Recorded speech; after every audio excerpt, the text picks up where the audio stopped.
On a Saturday, her young beau called to see if she'd like to go to see a show, but Miss Kate said no. I'll tell you what you can do. Take me out to the ball game. Take me out with the crowd. Buy me some peanuts and cracker jack. I don't care if I never get back. Let me root for the home team. If they don't win, it's a shame. For it's 1, 2, 3 strikes, you're out at the old ball game.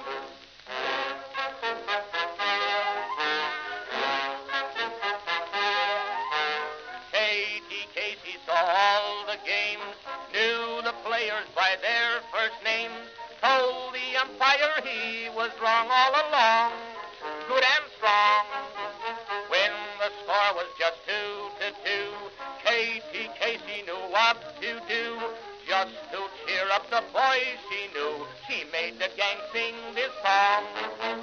Take me out to the ball game, take me out with the crowd. Buy me some peanuts and cracker jack. I don't care if I never get back. Let me root for the home team. If they don't win, it's a shame.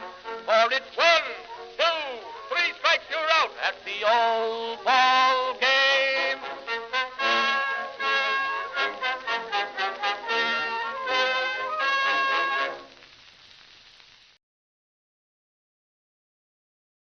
Greetings, folks, and welcome to live coverage of Orioles baseball. Folks, let's play 2. This afternoon, the Baltimore Orioles will be playing a doubleheader, as they'll be taking on the Detroit Tigers. They've got a 3-game series, with the game last night being rained out. We're making it up today, and we're playing 2. 2 today, 1 tomorrow. We're taking on the Detroit Tigers at Comerica Park in Detroit, Michigan. Motor City. How you doing, everybody? It's your old pal BW here, the BirdWatcher. If you're in the Charm City chat, say hello. It looks empty. I need to know I'm on the air. We got a long day ahead.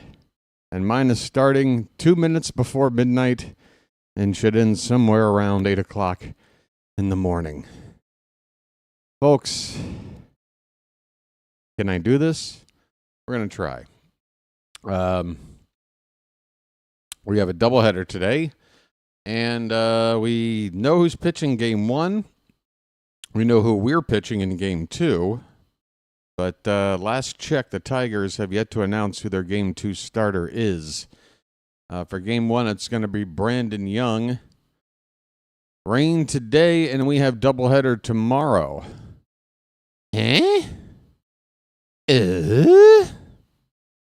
Is this already going to be delayed? Is it raining there now? I'm showing 50 degrees and partly cloudy skies in Detroit. Please don't scare me. It's going to be a long day. Hey, Pocket Watch. Thank you. El Duderino, Baxter, Joshua. So we got Brandon Young on the mound today, making his second career start. He went just 4 innings the first time around and gave up a few runs, but he kept the team in the ball game. 6.75 ERA, no record. Of 3 strikeouts, 3 walks, and 7 hits. So yeah, 10 base runners over 4 innings. That's typically not going to help win the ball game for you. Hopefully Brandon will have some of those butterflies out of his stomach and maybe put up a little bit better stat line today and hopefully give us 5 innings at least, because obviously with a doubleheader, you're going to have to really get into your bullpen and use a lot of arms today. Now, this is a rule that I wasn't familiar with until recently. I guess this is one of the newer rules that have taken place in the past decade or so. I guess, how many doubleheaders did we have last year, by the way? Did I even do this last year? I'm trying to remember. But with doubleheaders, the league allows the teams to add a 27th man to the roster. Usually it'll be an extra pitcher in order to get through, again, a day where a lot of pitchers are going to be asked to pitch in. pun intended, I guess. So Colin Selby is with the team as the 27th man today. So right-hand reliever. The bad news, folks, is Tyler O'Neill. Here's a guy. I talked about this already. I'm very unhappy about this. We knew Tyler O'Neill had an injury history, but I don't know who really to point fingers at, but somebody deserves blame for this because clearly Tyler O'Neill never fully recovered from the neck issue he was having a couple of weeks back when he just took a couple of days off. They put him back in the lineup, and since he came back after those couple of days off, he has not looked the same at the plate. He's looked terrible at the plate, to be honest. Completely lost. I said something didn't feel right, like maybe it was still bothering him, and, well, guess what? It is. So either Tyler O'Neill was not being 100% forthcoming with how that injury was doing for himself, or the team was not doing their job and trying to push him back before he was ready. It's got to be one of the two. I just can't buy the fact that these are two completely separate incidences that happen only this close apart, and it not being a case of not taking care of it the first time around. So Tyler O'Neill is on the injured list. I don't have the information here whether or not it's the 10-day DL or 15-day DL, or 7-day. That's something I'm never quite sure about unless I've got that. I don't have that confirmed. If anybody knows how long the injury, maybe it says here. Maybe they posted it here. They got Cowser on the 10-day, Eflin on the 15-day. See, that's what I'm saying. I don't know. I don't know which length of DL stay that Tyler O'Neill is on, but he is on some kind of injured list and will be out for probably at minimum a week, maybe 2. Don't know, but we're not going to have him. Let's get into the lineups today. It's 3 minutes after the top of the hour. First pitch, I believe, is in about 7 minutes. So let me get this game up on the TV here. Make sure that's running. And Tyler O'Neill. Boy. What are we doing? Doesn't seem like the team is very forthcoming about injuries, and whenever we get them, they seem to always estimate on the side of like way too optimistic. Oh, it's not a big deal. How many times have we heard about something not being a big deal? I feel like with Grayson Rodriguez alone over the past couple of years, we've been told about something that first reporting was not a big deal. And then eventually, this not big deal turns into months on the shelf. It's kind of annoying me, folks. Look,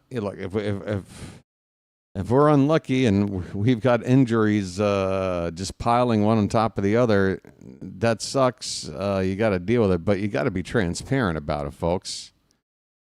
You know, I mean, in certain situations, you play your cards close to the vest, but there's really no reason to be coy about what's going on with Tyler O'Neill. And if he was still having issues, again, whether he was not being upfront about it or if the team was just saying, we'll think you can play through this. One way or the other, there was a bad decision made or a lack of honesty at play. I don't know how else to analyze the situation, but I'm talking too much about it. Let's get into the starting lineups today, folks. We're playing 2 games, and if you know your baseball, folks, doubleheaders tend to get split, no matter what 2 teams are matched up. This is not to say that neither team is capable of taking both games, but historically, even if one team is much better than the other or on paper has a much better matchup, it's very common for teams to split. And with the way the Orioles rotation is right now and the way the Tigers are pitching, which is very, very well, I'm pleased. I'm pleased that we're playing two today. I feel like we've got a better chance at taking one of these two games, splitting the first two games, and going into tomorrow with at least some sliver of a chance of taking the series. Now, tomorrow it's going to be Tariq Skubal, the reigning Cy Young Award winner, on the mound for the Tigers. We've not been hitting left-handed pitching well at all this season, and we're about to face the best one in all of baseball tomorrow. So optimism is hard to have, realistic optimism, that is. So we definitely have to take one of these two games today. This could be our best shot, folks, because guess what? Game 2 tonight, around 6 o'clock Eastern. It'll be Charlie Morton on the mound for Game 2. How do you feel about Charlie Morton's chances of giving us a quality start? Again, realistic optimism would tell you not very much hope, but it's baseball, folks, and you just never know. I got a feeling something today that shouldn't happen is going to happen. You know, because it's baseball. And we can sit here and just look at something on paper and go, yeah, this is going to happen. This is going to... How often does that work out that way? So that's what I'm going with. The unexpected. It's baseball, folks. All right, starting lineups for the Orioles. Leading off playing center field, Ced Mullins. Gunnar Henderson's going to bat second and be at shortstop. Jordan Westburg in the 3-hole today, at least for Game 1. He's going to DH. Ryan O'Hearn is going to be the cleanup hitter and hit or play at first base. Heston Kjerstad will play in left and bat fifth.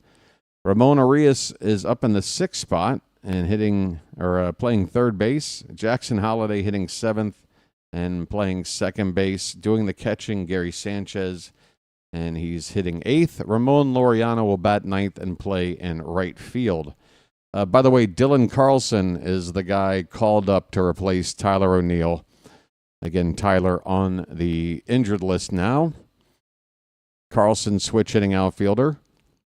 Kerry Carpenter, we're in the Tigers lineup now. Kerry Carpenter will lead off in DH for Detroit. Gleyber Torres, who came over from the Yankees in the offseason, off to a decent start. He's batting second and playing second base. Zach McKinstry is in right field hitting third. Riley Green, very talented young outfielder, in left field. He's off to a bit of a slow start with the average. He's the cleanup hitter.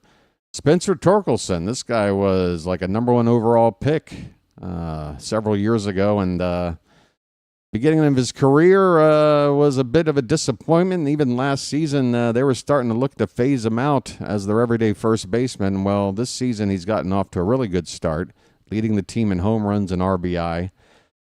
He will bat fifth and play at first base. Jace Young, young third baseman. He's only had 5 at-bats so far this season. He's 0 for 5. At third base, hitting 6. Dylan Dingler, who was my favorite character from Boogie Nights. He'll do the catching and bat 7th. Trey Sweeney is the shortstop hitting 8th. And Javier Baez, who's found a new spot for himself out in center field. He will be playing there for Game 1 and batting 9th. Again, Casey Mize is on the mound for the Tigers. Another number 1 overall pick going back about 7 years ago. Casey Mize has gotten off to the best start of his career here. A 3-1 record, an ERA of just 2.22. I think it was. Now that this game's about to start, those stats just disappeared on me. But we're ready for baseball, folks. Yeah, 2.22 ERA for Mize with a whip under 1. We got a work cut out for us. Ced Mullins. Opponent's hitting just 182 off of Mize.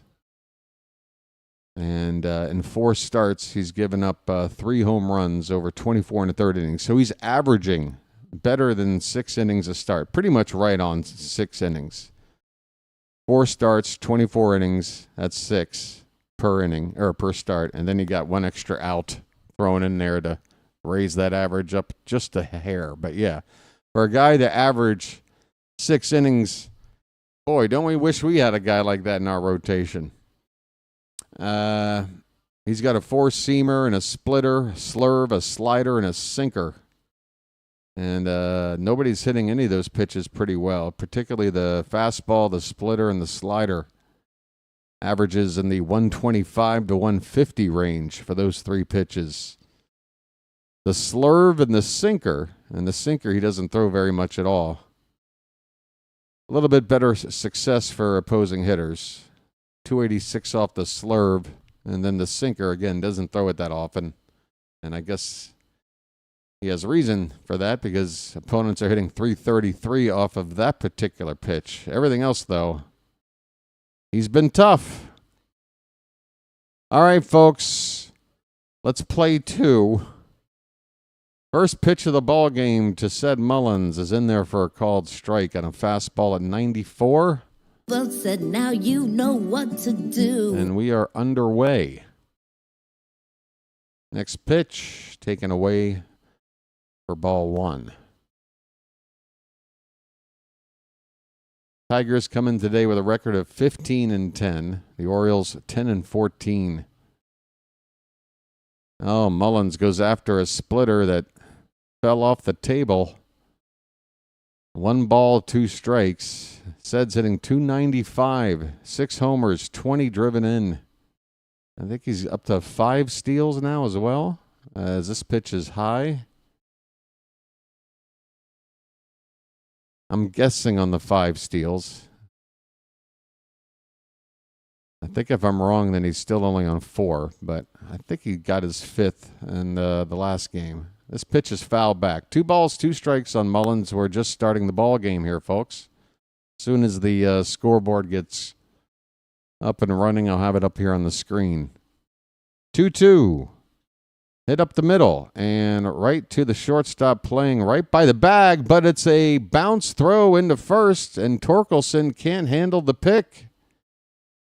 That should be an error if that throw is online.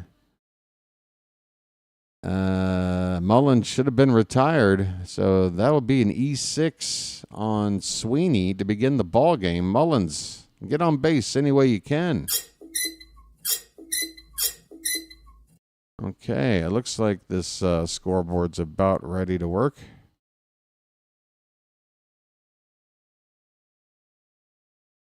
Here is Gunnar Henderson, backhanded at second base, and the return throw is in time. Gunnar Henderson on 1 pitch, grounds into a double play to empty the bases.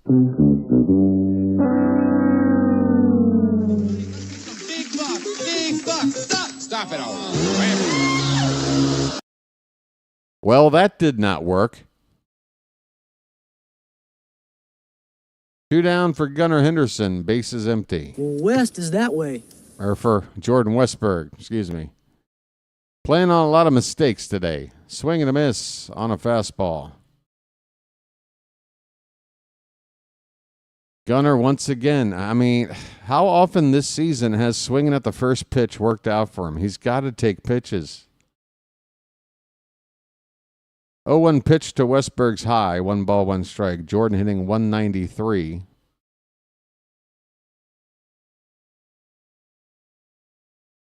And that pitch is inside.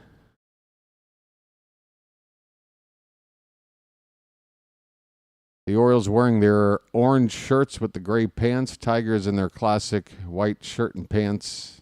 That classic D on the chest. I just said D on the chest. That didn't sound right. This pitch is fouled away. It's 2 balls and 2 strikes. And it's too early for me to have my mind in the gutter.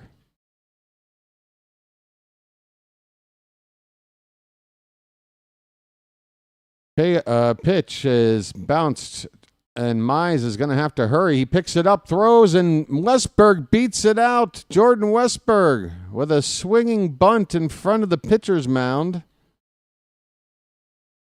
And he hustles his way down there for an infield hit. Well done, Jordan. So that'll be the first hit of the ball game.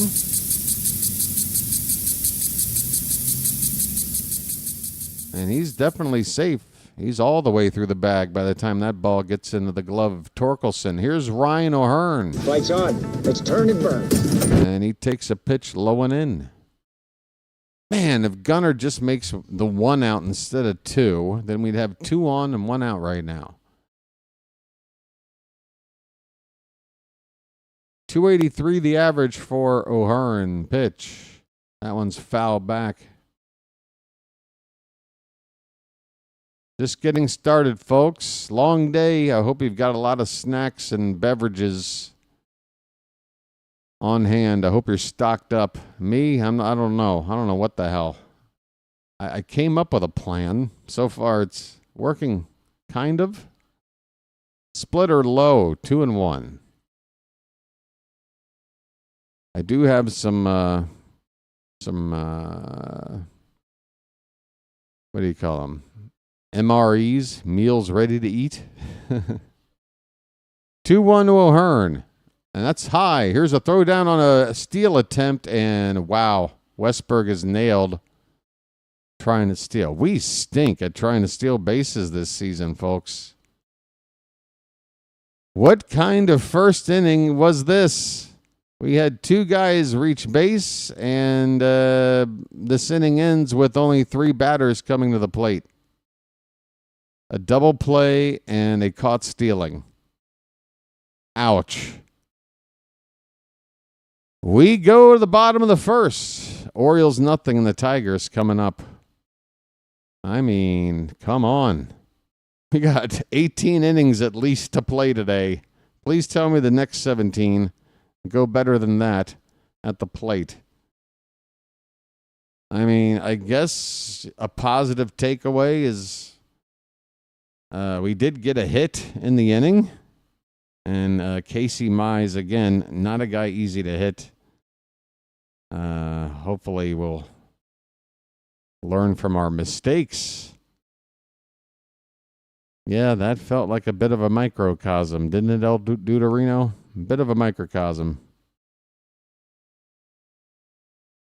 Yeah, 2 examples of being overly aggressive. One, you got Gunnar going after first pitch again and having a negative result again.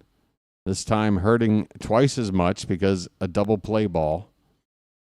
And then the over-aggressiveness on the bases. Unless it's Mateo or Mullins, you better be damn sure you're trying to steal in a spot where your chances of success are better than the Orioles have been, attempting so far this season. I mean, there have been some times we've been nailed, and it's not even close. This one wasn't all that close. All right, we got to put it behind us, folks. Let's see what Brandon Young has got in his second major league start. There he is, wearing number 63. Kerry Carpenter up at the plate. He is a talented left-handed bat, hitting just a hair under 300 to start the day. And the first pitch is swung on and missed. 299 the average for Carpenter.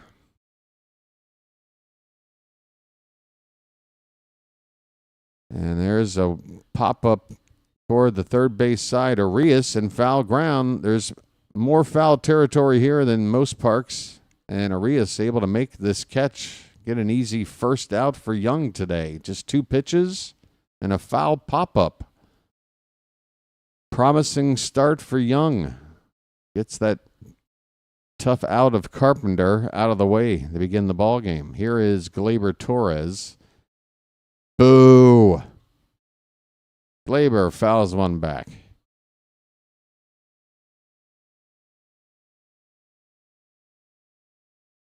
.283 the average for Torres. Next pitch. That pitch is just a bit off the outside corner at the knees on a cutter. Good attempt at trying to spot it right on that corner there, but it just missed 1-1. Now a breaking ball that started off the plate and stayed outside. Not a good pitch. Torres, no reason to offer at it. 2-1. Back toward that outside edge again with the cutter, but still, just like 2 pitches prior, just missing the corner. Now 3-1. Now he comes in with a fastball. Torres pops it up to left. Long run toward the foul line, and Kjerstad makes the catch in foul ground in deep left field corner there. Maybe about 5-6 feet of space between the foul line and the wall there, and he makes the catch. 2 down for Zach McKinstry. And he's got the best average on the team at .311. That's why he's hitting third, I guess. He takes up and away with a fastball for ball 1. Just 1 home run on the season in 23 games, a dozen RBI. There's a cutter on the outside corner for a strike. 1-1 the count. Slater can feel it down on his plums. You might want to talk to a doctor about that. There's a curveball. Had the plate, but just a bit low. 2-1 the count. It might be those microplastics, Slater. Be careful. 2-1 pitch to McKinstry. Low. 3-1. That changeup from Young at 89. Probably want to take another mile or 2 off that change if he can. There's a swing and a miss. Comes back with the fastball at 94. That's what I'm talking about. 5 miles an hour. Not enough of a difference between the changeup and fastball. You need a little bit more separation than that. This ball's hit to right, down into the corner. Could be trouble, but it is foul. Close. Laureano in right field gave it a look. We're in the bottom of the first. Game 1 of 2 today. No score. Bases empty for the Tigers. 2 down. And a full count on McKinstry. Here's the payoff pitch. That's hit toward the opposite field and foul. We'll do it again. Yeah, folks, basically, if you're a dude and you've ever used a straw for any amount of time in your life, a plastic straw, that pitch is very, very close to the edge of the zone, but Young does not get the call. It is ball 4 on a pitch that was borderline, knee-high on the inside corner, a 2-out walk to McKinstry.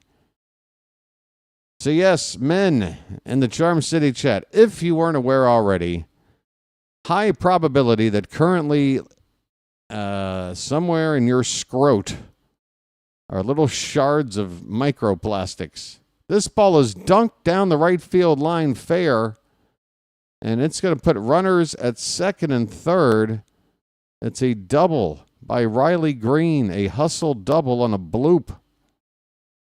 And now we've got trouble. We got to get out of this. First 2 outs of the inning without much issue. And now a borderline pitch that resulted in a walk, and now a bloop double. Second and third, 2 down for the Tigers. And here comes Spencer Torkelson. 5th double of the season for Riley Green. Torkelson takes one low and away. Young, you don't want to nibble, man. You don't want to nibble. It's tough, though, because that first base is open. Torkelson's off to a great start. That pitch is low. It's 2-0. Who's on deck here? Jace Young, who's 0 for 5. That's his season to date. He's 0 for 5. Meanwhile, Torkelson's done a lot of damage already. There's a curveball and a beauty on a 2-0 pitch. A lot of break on that. Caught the bottom of the zone. 2-1 the count. Next pitch, hit on the ground hard to short. Gunner gobbles it up over to first in time. Let's get out of this inning. Let's get the hell out of here. Brandon Young works out of trouble. It was a walk and a double. And we're okay. We go to the second inning, scoreless in Detroit. So everybody feeling better knowing that they've got some plastic in their ball bag? Good. Glad I could help spread some good news to everybody. Heck yeah. Maybe that's what got Tony Montana in such a bad mood all the time. Where's your from? Baltimore. What? Baltimore. Baltimore? What's that? Look, it doesn't really matter, all right? Ooh, I mean, I guess the good news about it, folks, is that we've all got it. We've all got the microplastic in our yam bag. What are we gonna do? You know? It's one of those things where if we're all in the same boat, is it really all that tragic?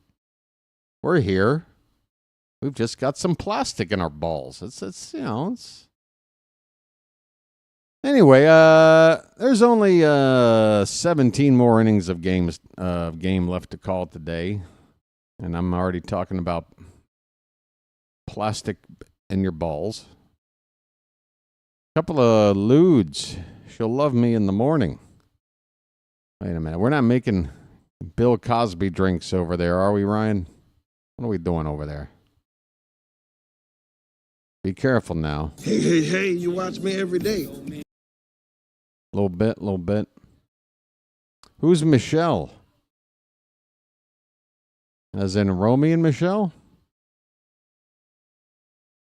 We are ready for the top of the second. Ryan O'Hearn, who was in the middle of his at-bat after Westberg got thrown out at second base, he starts over, and first pitch is low for ball one. He actually showed bunt for some reason. The 1-0 is outside, 2-0. Turn and burn, my friend. You got yourself a hitter's count right now. Lights on. Let's turn and burn. Michelle Pfeiffer. Oh, Michelle from the clip. Yes. She's got a bit of an attitude. That ball's through. Past the second baseman in the right center field. Ryan O'Hearn with a bleeder. A leadoff single, second hit off of Mize. We've got to string this stuff together, folks. No more making outs on the bases. No more double plays. Casey Mize has shown he can be gotten to. That's 2 hits. They're 1 inning. Plus a batter. Here is Heston Kjerstad. Pitch. That's a break. Now, come on, man. Hold on. A slurve that a little bit low out of the zone. And that pitch, if he's going to get that call, they got to give Brandon Young that call in that corner. 0-1 pitch fouled back, 0-2.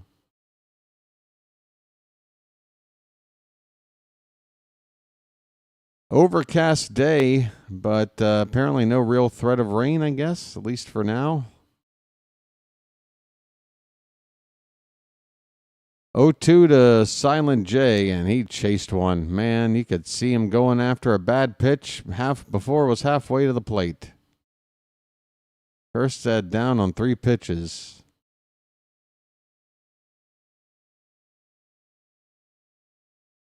It must look like a fastball coming out of the hand. 1 down, runner at first for Lemon. I have a brother. And the first pitch to him is inside. Urias batting .306. Why is he not in the lineup every day? I don't get it. No home runs, 7 driven in.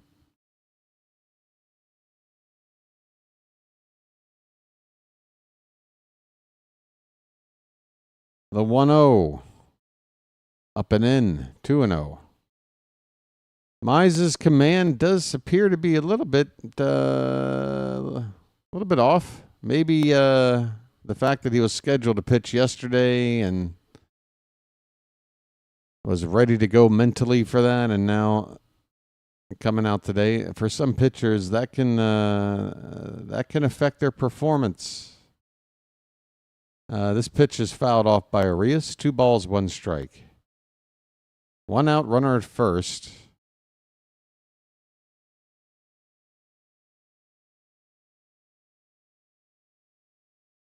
I don't know about that last pitch in El Duderino. I mean, it started in. I don't think Mize has a pitch that if it starts in on a lefty that it breaks back over. So once you see it coming in on you, probably want to just hold that bat back. 2-2 pitch. And speaking of holding back, Arias lays off that slurve just off the plate outside. We got a full count and our first bugle of the day.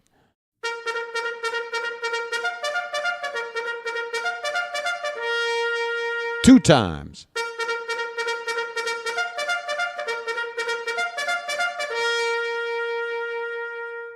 Full count, 1 out, runner at first. Mize sets and the pitch. That ball's fouled.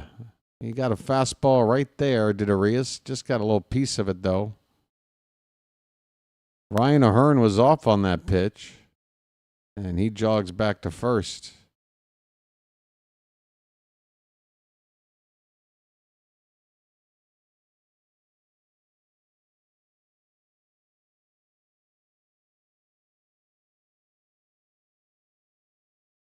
Ben McDonald talking about sometimes you got to get aggressive on the base path. There's a ground ball back, diving stop by the shortstop Sweeney, but he's got no play. It's an infield hit for Ramon. Keep the line moving. Okay. Arias' average goes up. Third hit off of Mize. In just an inning and a third. 2 of them on the infield, but that was it. Over 100 off the bat. Here's Jackson Holliday. He's showing bunt, and he offered at it for strike 1. He missed. Come on, Jackson. 234 the average for Holliday. Lefties against Casey Mize this year hitting just 111. And Holliday goes to left. That ball's going back. Keep carrying. That ball is caught up against the wall. Jackson Holliday, he might have found a jet stream out there or something. Some surprising power to the opposite field on that swing. That ball nearly got out of here. Caught out there and left by Riley Green. And this is a big ballpark, folks. It's not easy to go opposite field. It's a straightaway left. And Holliday just came up a foot or 2 short. 2 down. Here's Gary Sanchez. Release the Kraken. I hope Matt Holliday's not here. First pitch to Sanchez is a sweeper outside for ball 1. Gary's got to get it going here. 120 average. Has not hit a home run. 4 RBI. That's through 11 games. That's a called strike. 1-1. A sinker at 97 from Mize. 2 on, 2 out. Scoreless game, top of the second. 1-1 pitch. Taken low. 2-1. More bugle.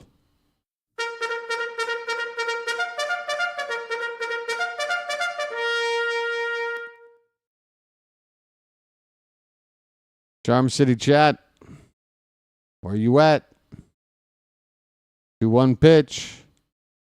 Pop foul and out of play. 2-2. I say out of play. That ball hit the screen behind home plate and rolled back toward the batter's area. 2-2 on Sanchez. He's going to ask for time as Mize steps off the rubber.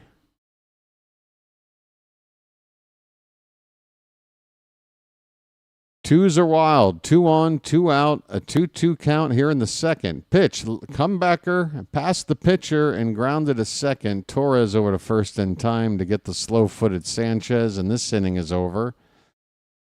Another opportunity squandered here.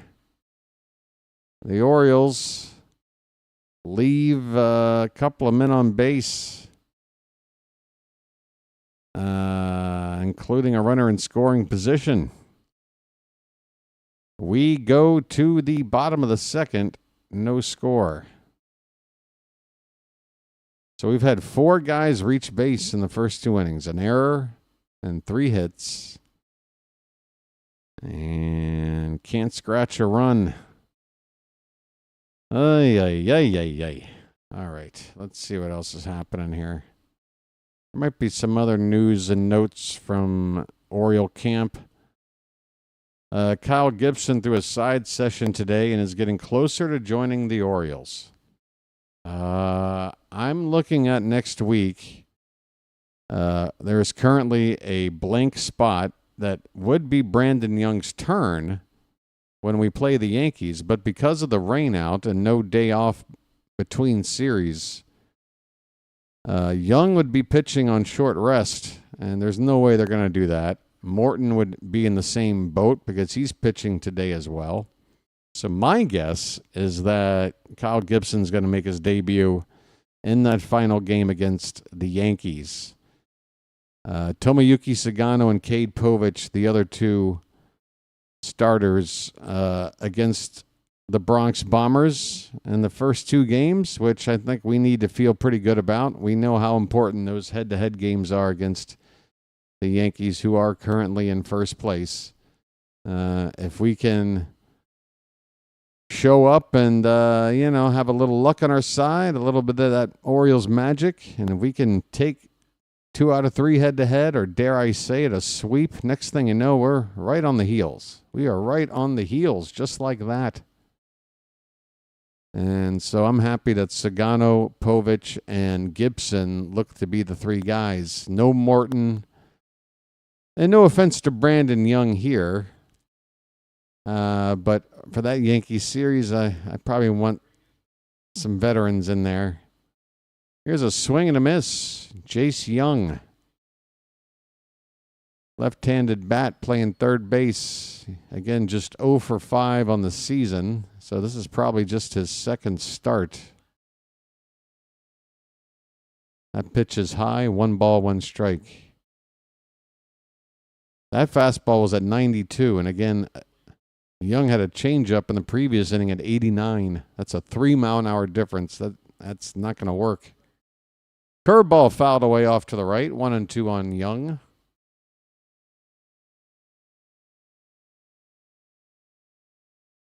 Yeah, Rob, last I checked, Scooble pitches tomorrow, and they don't have a Game 2 starter announced. Here's a curveball in the dirt, 2-2. So it's Young with a Y against Young with a J. Young on Young, which sounds like a subcategory on a certain kind of a website. Payoff pitch coming up next. We got a full count here.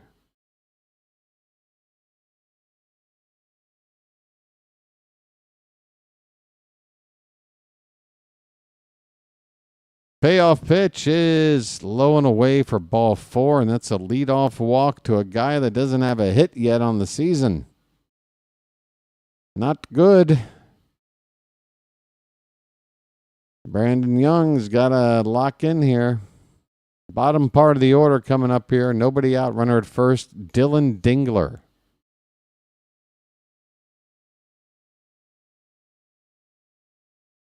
.277 average, 3 homers, 11 driven in. And he goes after the first pitch. Swing and a miss on a cutter.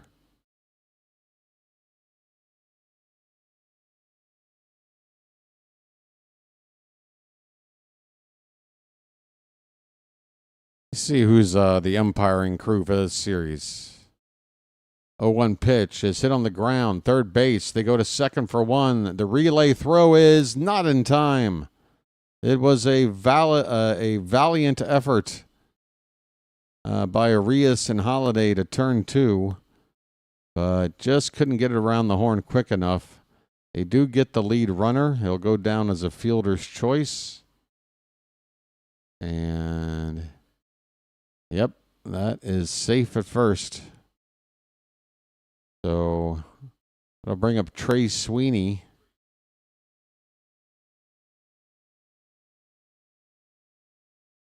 Dingler taking over at first base on the fielder's choice. The pitch is a curveball that might have been called a strike had Gary Sanchez caught the ball, but he dropped it.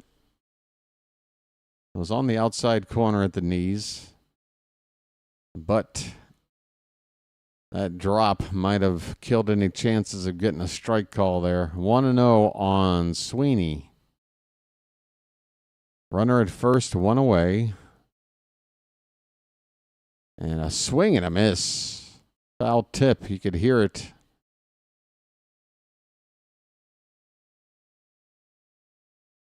That was a high fastball, and Sweeney could not catch up to it all the way. 1 ball, 1 strike. And now a pitch in the dirt. And Sanchez, what a nice play to scoop. And he got him at first. Oh, what a play from Sanchez. A pitch spiked in the dirt. He was able to handle the short hop and his momentum. He pounced up, threw down to first, and nails the base runner there. The Tigers are going to challenge this. Throw was there in plenty of time, and I got to tell you, I don't think O'Hearn got that tag in there. It was a little, that was a swim move. Dylan Dingler, Tigers are going to win this challenge, I think. Dingler switched arms. He did the swim move, going back to first. One arm was going, and the tag was going toward that arm, and then he made the switcheroo to his left arm and got that top part of the bag, I think. Yeah, he's safe.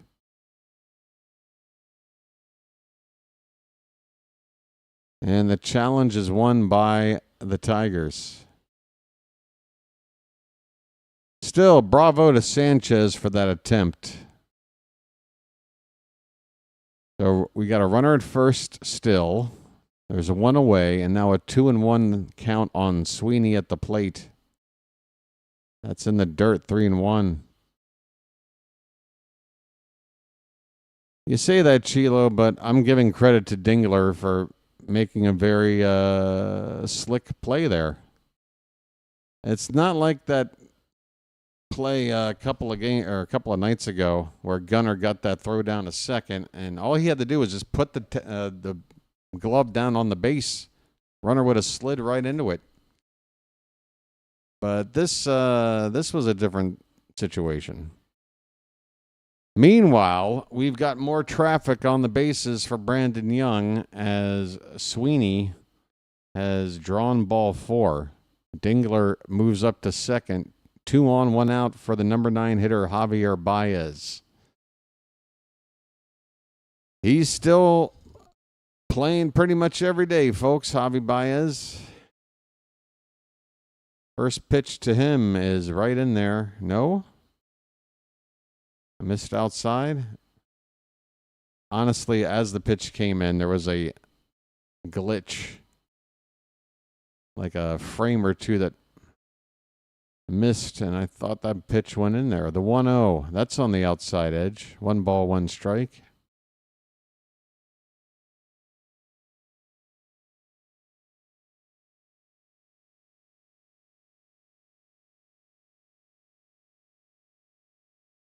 The 1-1, up and in.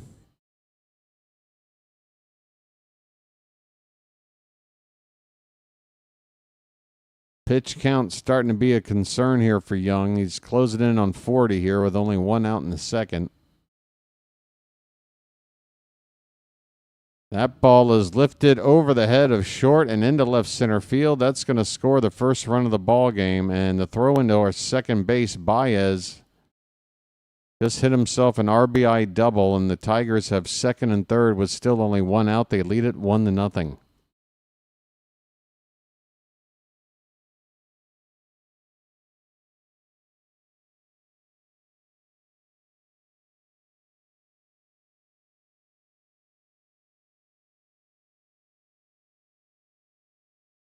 Two walks in the inning have come to bite Brandon Young.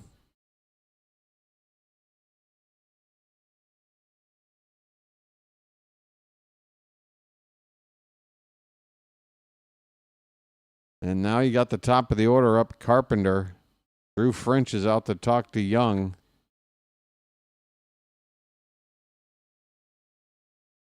I think you got Carpenter out that first time.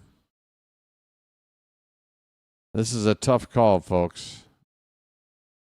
I do feel like Young has a better chance going after Torres, and if you put Carpenter on, you set up a force at any base, a potential double play and getting out of the inning.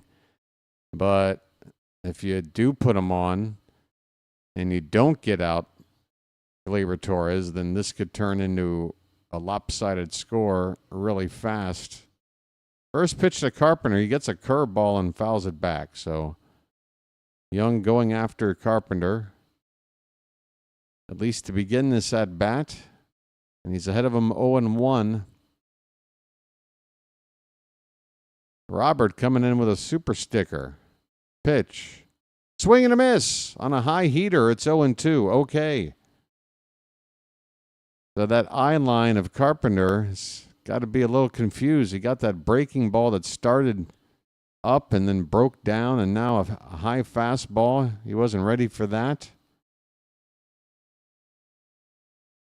Get in his head and find a payoff pitch. Come on, 0-2. Upstairs. It's 1 ball, 2 strikes. A little bit too high there, Brandon. A little bit too high. That's his 40th pitch of the day. We're still only 1 out in the second inning. Second and third for the Tigers. 1-2 pitch. In the dirt, 2-2. These hitters are too good, Brandon. This ain't AAA now. Guys aren't going to be chasing pitches, bouncing in there, or 4 inches or higher above the plate. Not above the zone. Not too often, anyway. You got to come with a better quality pitch. 2-2, and curveball, low and away. We got a full count. If Carpenter is walked, it may not be the end of the world, but it's also the third walk of the inning if Young does that here. And that is ball 4. All right, folks, this is the big spot in the game. This is it right here. This could make or break our chances of winning today. You got 1 out and the bases loaded. Gleyber Torres coming up. We need a ground ball like nobody's business.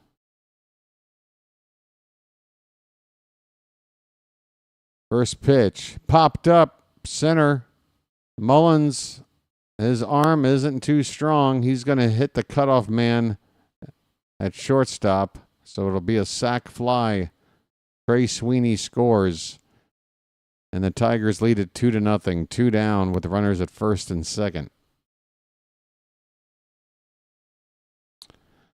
Got to get 1 more out, get out of this inning with only the 2 runs.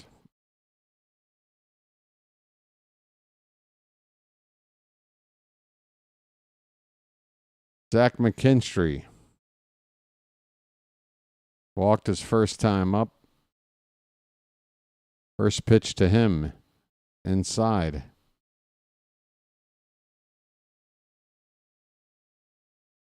Thanks again, Robert, for the super sticker. Message for you, son. And I want to thank you very much for that. I really do. Hey there, Cantankerous. Welcome in. 2 down, first and second, 2 runs in for the Tigers. The 1-0 pitch is in the dirt. And Young's pitch count continues to climb. 46 pitches now here in the second inning.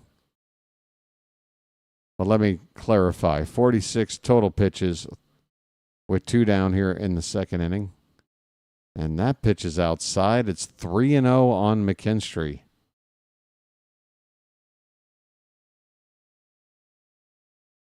Got to get this final out without any more damage. 3-0 pitch. Just catches the top of the zone. 3-1. On a fastball from Young. Dangerous pitch coming up. Here it is. And a check swing. He went around, did McKinstry. That was a high fastball, and the count has gone full. One more strike. The runners will be off with the pitch.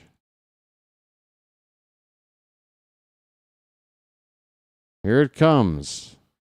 High ball 4. Another walk. Brandon Young has 5 walks. We're only in the second inning. 5 walks.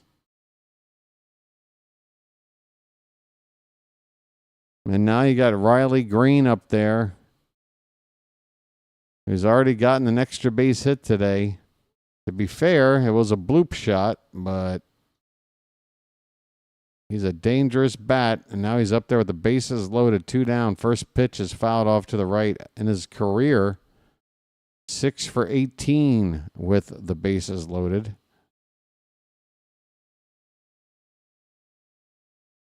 The 0-1 in on the hands and fouled away, 0-2.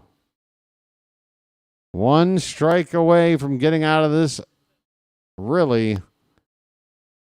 long inning. Get out of here. The 0-2. Swing and a miss. A changeup. And Green was way out in front. Brandon Young finds the strikeout pitch to end the inning, but the Tigers do some damage. Young is getting killed with the walks. He issued 3 in the inning. 2 of them came in to score. At the end of 2, it's the Tigers 2 and the Orioles nothing. All right. Folks, how you doing out there in Charm City? How you doing, huh? It's your old pal BW. And we're doing a doubleheader today. It's going to be a long night for me. In fact, I probably need to keep my emotions in check because, for the neighbor's sake, I mean, I'm working basically from midnight to 8 a.m. all night long. The only saving grace I really have is that it's Saturday night over here, and Saturday nights, everybody's up late. So that's okay. I need something to drink. Oh, there's this. This is supposed to give me all the energy I need.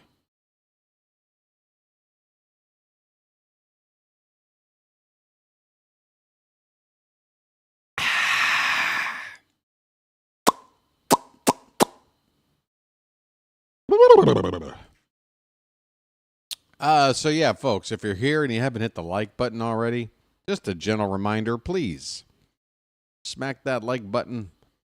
Give it a little backhand if you need to. Just, you know. And, yeah. Just a fair warning, in about 5 hours or something, I'm going to be asking you to do that again. All right, Ramon Laureano up for the first time today, leading off the top of the third. He takes a first pitch strike.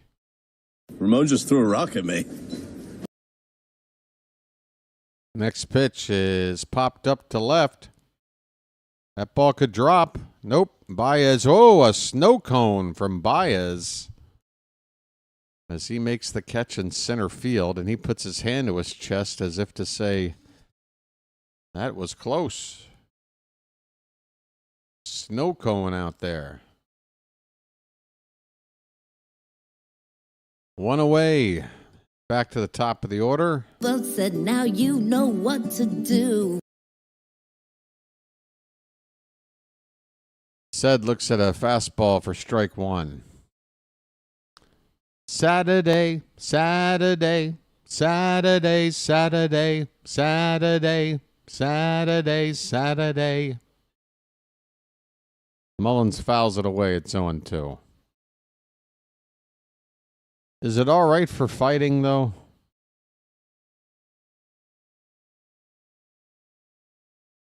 Sorry, Charm City chat. Sorry. Said 0 for 1. He reached on an error. His first time up. The 0-2. Swing and a foul ball off to the right.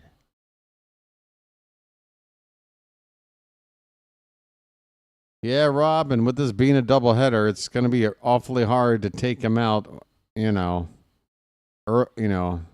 the earlier side of things. The 0-2 pitch is low and in.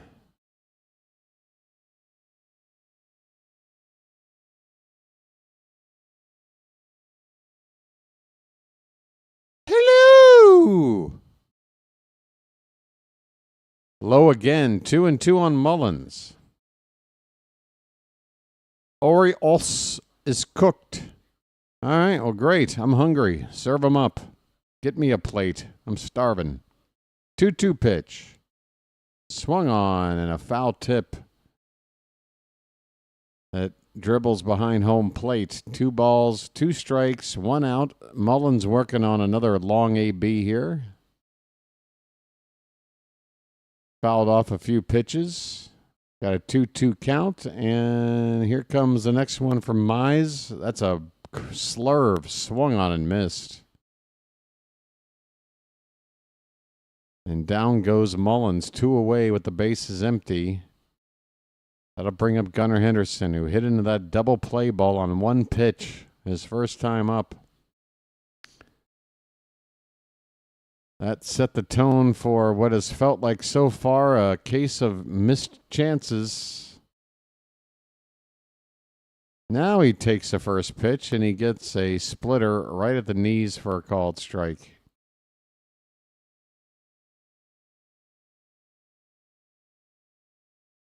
Oh, 1 outside, 1-1.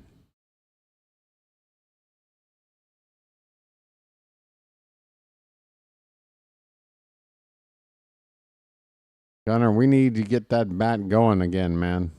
Swing and a miss. A heater in on the hands. 1 ball, 2 strikes. 2 down and nobody on. Looks like another potential inning without a whole lot of offense. The 1-2 in the dirt, 2-2.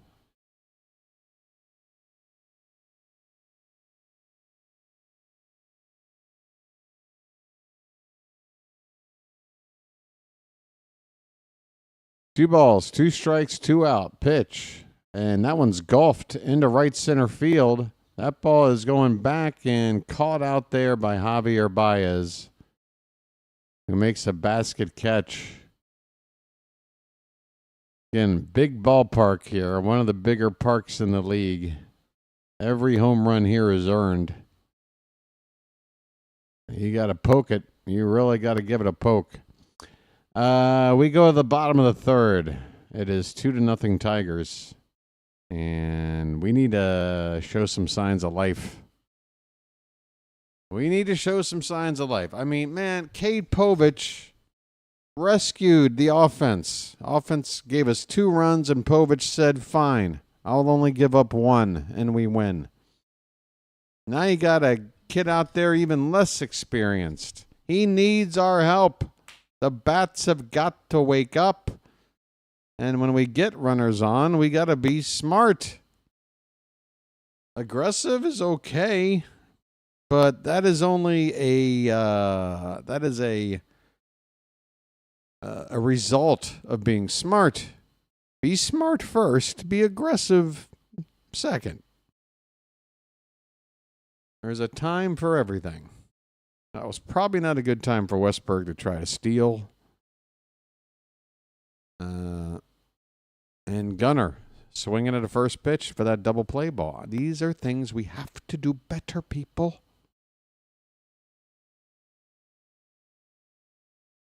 Not a pickoff, but Westberg tried to steal second base, and it wasn't all that close. I think that was Westberg's first steal attempt this season. You can swipe it back from time to time, but with the way we've been running as a team, probably not the spot I want to see a guy like him running.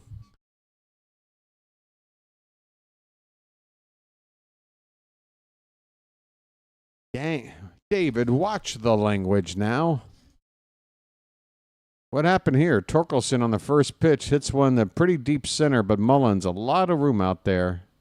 In front of the track by about 10 feet, makes the catch. Torkelson down on one pitch.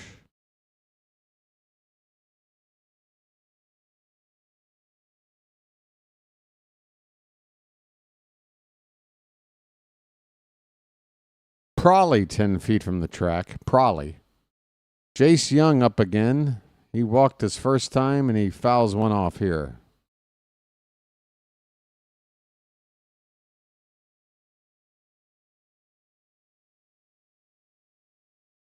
Next pitch, that is a curveball that started way too high and broke outside, ball one.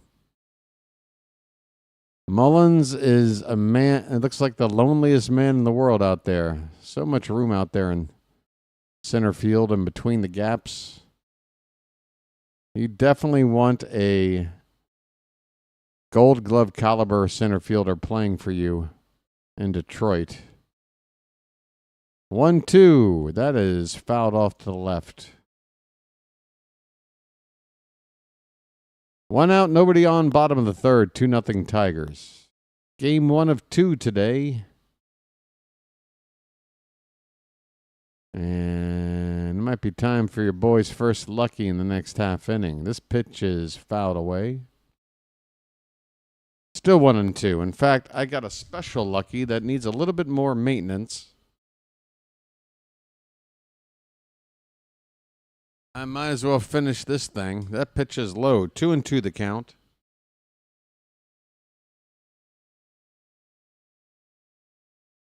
Got all the tools I need within arm's reach, folks. It really is like working in a space capsule. There's a nice pitch on the outside corner and a called strike 3 for Young.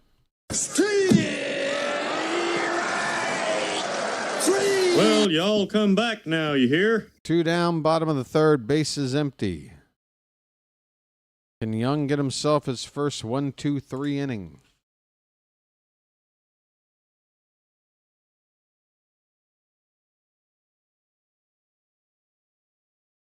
Dylan Dingler looks at a called strike.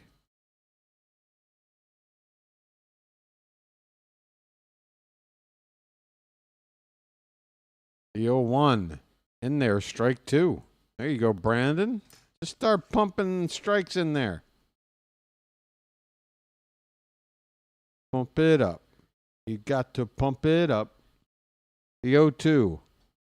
Swing and a miss. Good morning, good afternoon, and good night. Well, y'all come back now, you hear? All right. Easily the best inning from Brandon Young, not only today, but in either start, I would say. He showed some dominant stuff right there. We go to the 4th inning. We need some runs. It's 2-0 Detroit. Got Westberg, O'Hearn, and Kerstad, the 3, 4, 5 hitters due up. We need offense, folks. Young is playing pissed. How about this? Peace, love, dope. Now get the hell out of here. Like that pissed? How pissed we talking? This is Jack Burton in the Pork Chop Express, and I'm talking to whoever's listening out there. This is Jack Burton with the Pork Chop Express, and I'm talking to anybody that's listening out there. This is Jack Burton.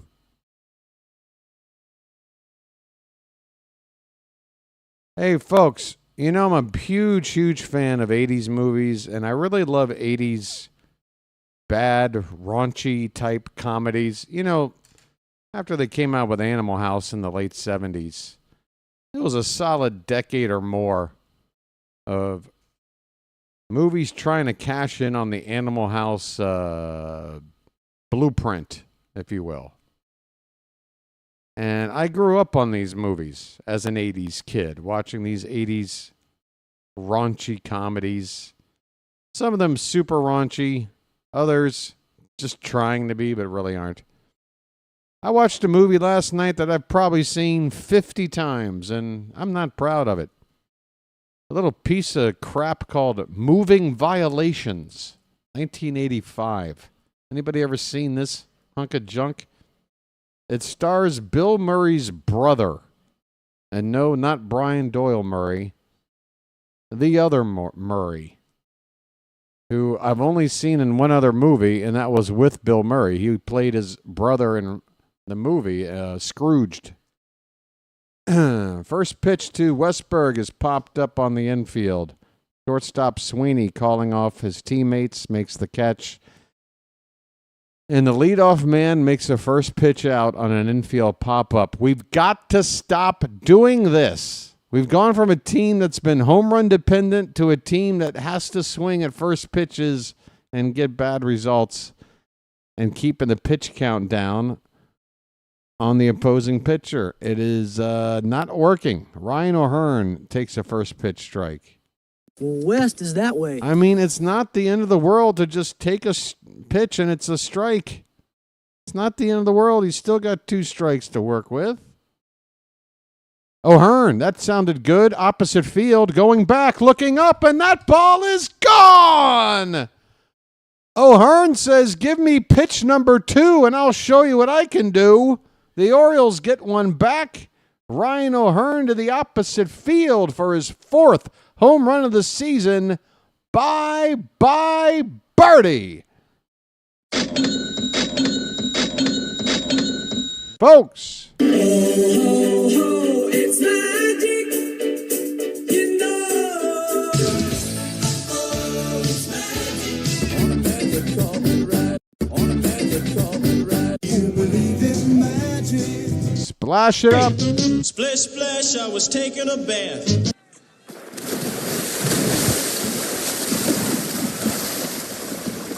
And a drink from the Homer hose.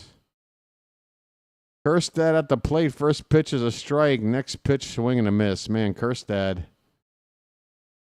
looks like he's trying to swat at a gnat that he cannot make contact with right now. 0-2 pitch. You got a piece of that one. Popped up left side and into the stands. Still 0-2 on Silent J. Whoops, wrong button. Thank you. Folks, we're in the Orioles library right now. Please, shh, quiet. That one's low. 1 ball, 2 strikes.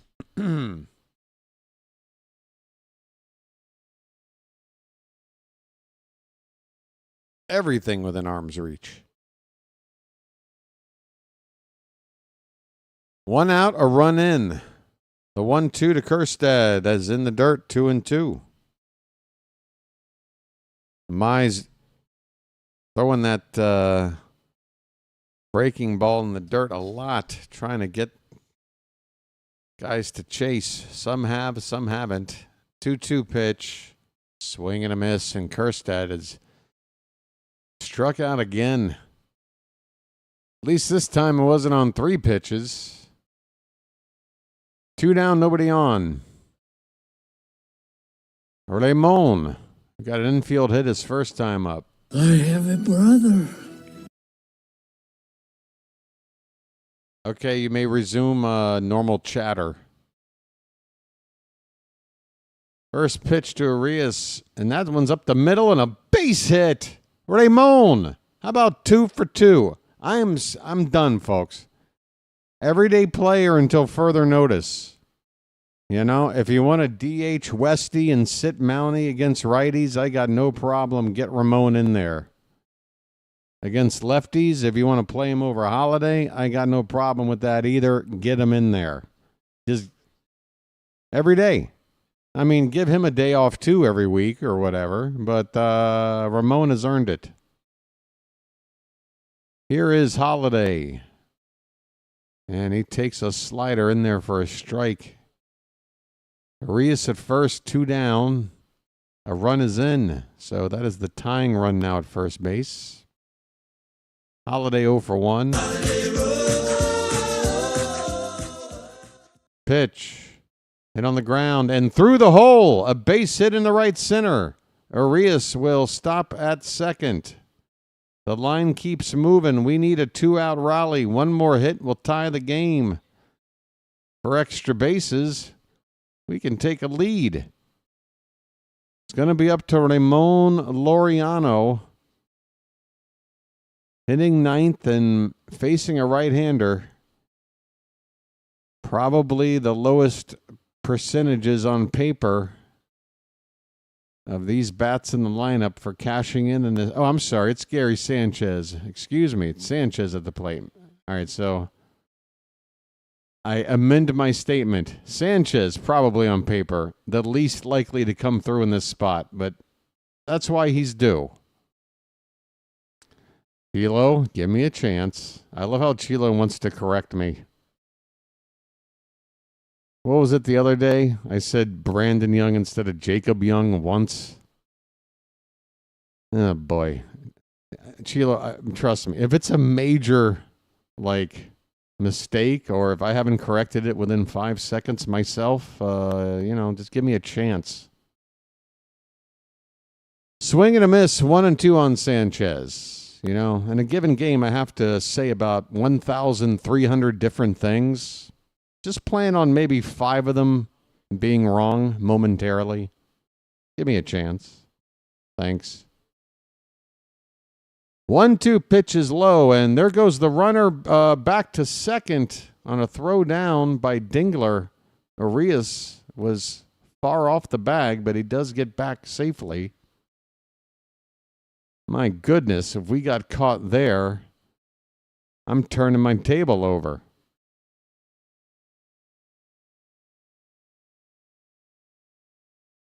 Two balls, 2 strikes, 2 on, 2 out. Can we get the big hit? And that one's low. Full count, folks. Get ready.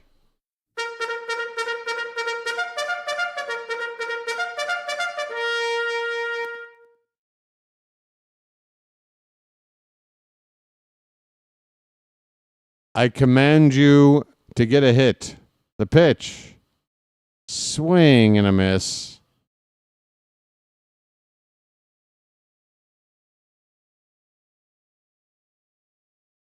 Two more men left on base. The Orioles do get a run back, however, on a solo shot to the opposite field by Ryan O'Hearn. We go to the bottom of the 4th. The Tigers lead it 2-1. And, more men left on base. Big buck, stop it all. Is it going to be one of those games, folks? Traffic, but no big hit to cash them in? We did get 1 run, but that's a solo homer. We need to get hits with men on base.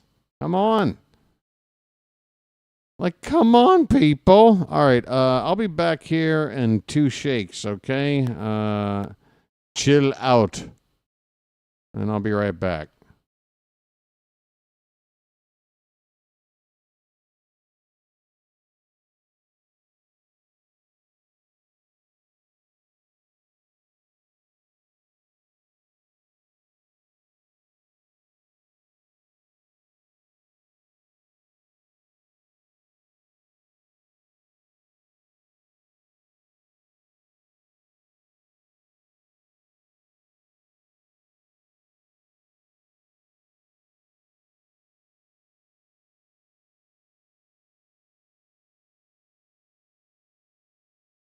So I don't know if many of you here now were hanging around last night. I did go on for an impromptu live stream, just hanging out, sipping my morning coffee.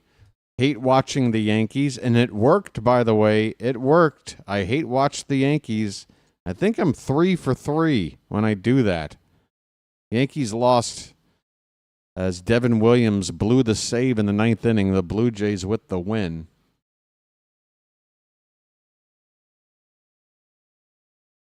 We also followed a little bit of the day 2 of the NFL draft. We're checking out the score in the Caps game, and unfortunately, Canadians came back and kind of whipped them a little bit, but the Caps are still ahead 2-1 in that series. All right, bottom of the 4th, Trey Sweeney on an 0-1 pitch fouls it away. It's 0-2. Brandon Young on 66 pitches. Sweeney walked and scored his first time up back in the 2nd.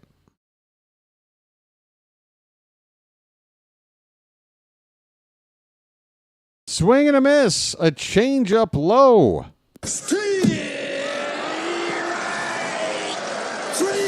Well, y'all come back now, you hear? Brandon Young's got the strikeout pitch working now.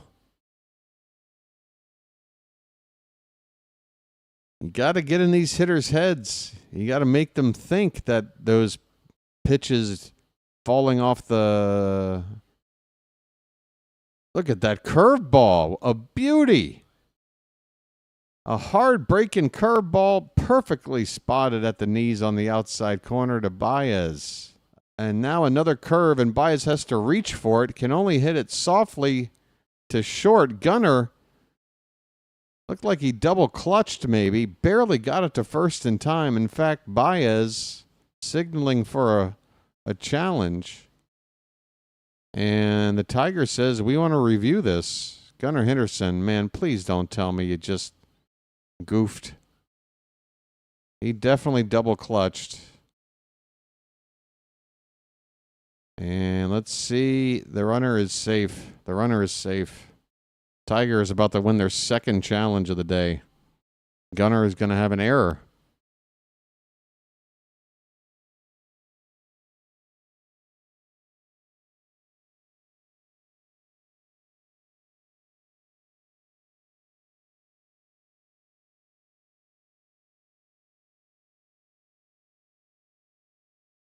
Call is overturned. Runner safe. Gunnar should be charged with an error.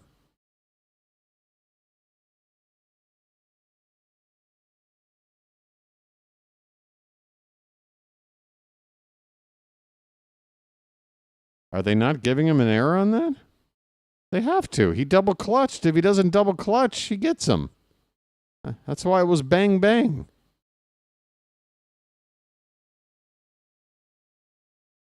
Gunnar does not get an error. I would be thanking whoever the official scorekeeper is for that. 1 out. Here's Kerry Carpenter. First pitch is a strike. Runner at first. In the bottom of the 4th.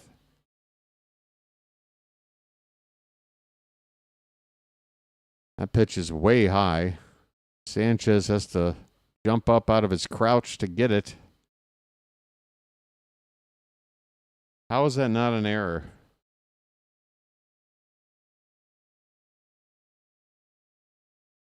Not that I'm happy about it being an error or disappointed that they're not scoring it that way. It's just I want to know what their rationale is. 2-1 on Carpenter.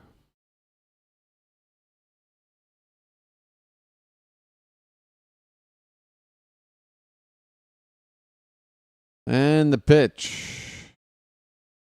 That's in there at the bottom of the zone, 2-2.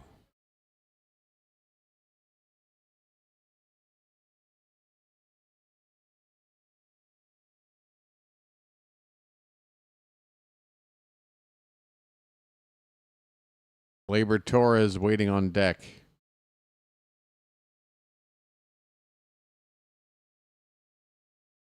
The 2-2 to Carpenter. High fastball, swung on a miss. Snap throw back to first. Runner is back. Another strikeout for Young. 3. Well, y'all come back now, you hear? The strikeouts are starting to catch up with the walks. Make it 5 walks and 5 strikeouts for Young. 2 down in the bottom of the 4th. Runner still at first base for Gleyber Torres, and that pitch bounces in there. Sanchez keeps the ball in front of him and prevents the runner at first from advancing. I want to know the count on Gleyber, who's 0 for 1.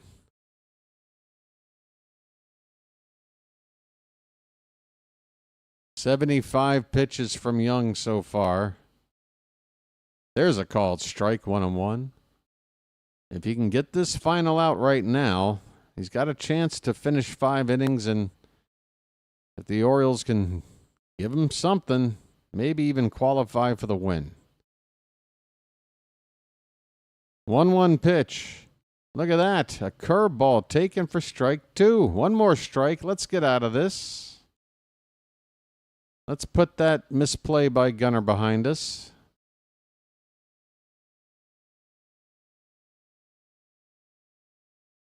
1-2 pitch. Low and away, 2-2. A changeup.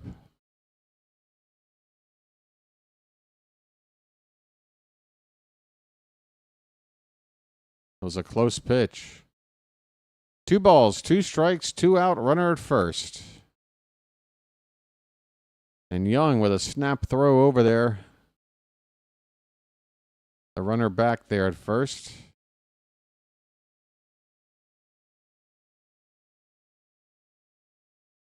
Still waiting on a 2-2 pitch. Young from the belt. Here it comes. High fastball laid off, and the count goes full.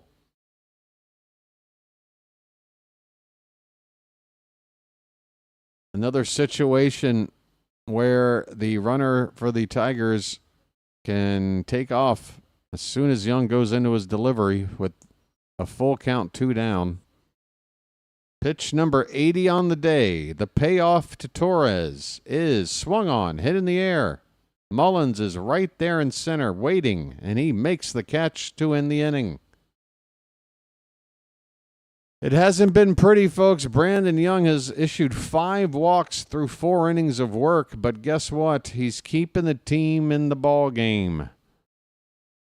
He went 4 innings his first time out. He's done it here today, and I got a feeling he's going to try for 5. He's on 80 pitches.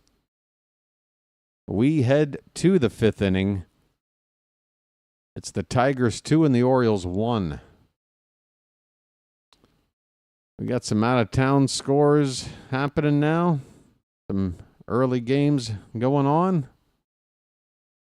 I don't know. We got the scoreboard scrolling on by there at the top of the screen. Yeah, I mean, it's in a bit of an ugly pitching line, but it's kind of reminds you of his first start. But in that first start, the offense provided him with some run support, better run support than this. 9-1-2 due up, so Laureano will lead off.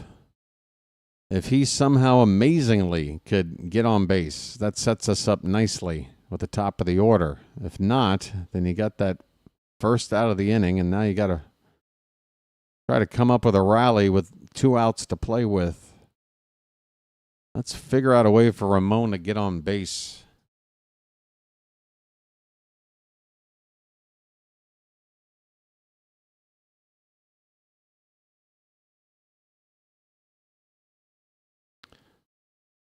Tigers have stranded 6 base runners already. The Orioles 4.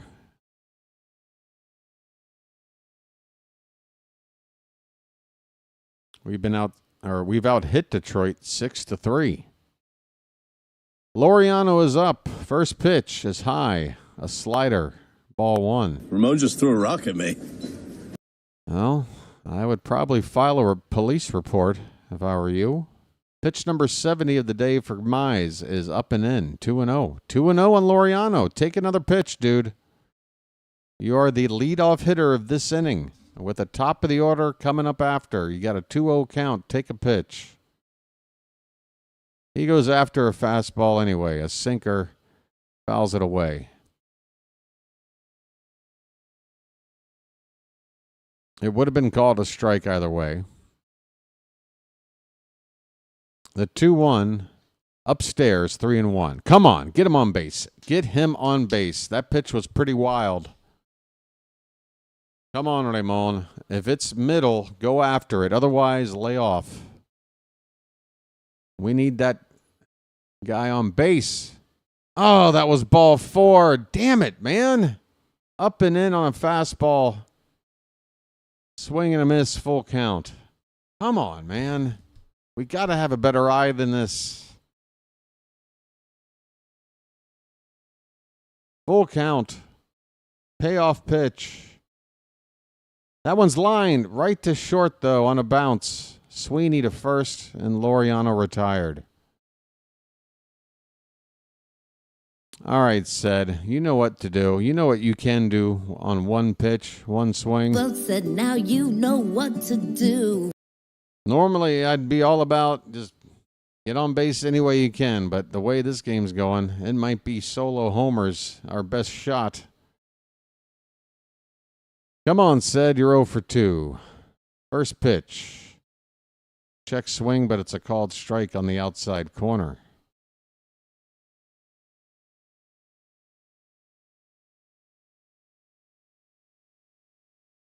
The 0-1. Line foul. Mullins in the hole 0-2. The Orioles enter today just 4 games out of first place. Not the end of the world. And over the weekend here, if we can somehow shave one more game off. Swing and a miss by Mullins on a pitch up and in, and he strikes out. 2 away. We can somehow cut that down to a 3-game lead. Then you got 3 head-to-head games. You got fate in your own hands. A home series. Sweep those Yanks, and next thing you know, we're level. Here's Gunnar. 2 down, bases empty, and he takes a called strike. So far today, Gunnar swung at a first pitch, hit into a double play. Next 2 times up, he takes the first pitch, and they're both strikes. This guy can't win for losing. Come on, Gunnar. That pitch is low. 1 ball, 1 strike. His name's Gunnar, and he's dating my mom. Despite the slow start, Gunnar Henderson still has the 6th best, actually tied for 5th best hard hit rate percentage as he fouls it away. Still 1-2, so he's still hitting the ball hard. He's been a bit unlucky.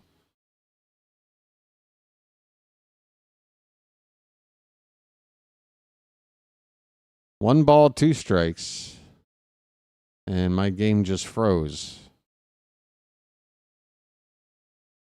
My game is frozen. Are we going to jump back into... inning is over. Did Gunnar strike out? Did he strike out? Did he strike out? Gunnar, he lined out. He lined out to short to win the inning. Sorry about that. My game froze for that play. This game is half over, folks. The Orioles have doubled the Tigers in hits 6-3. But we are trailing where it counts. 2-1 in the run department. Come on, boys. Come on now. Brandon Young should be out there for his 5th inning of work. If he can complete 5 with this score still at 2-1, I'm going to give him a standing ovation. Better than I would have realistically have hoped for. It's time for a special lucky. I mean, you know I'm a Lucky Strike man from way back, so. You go way back.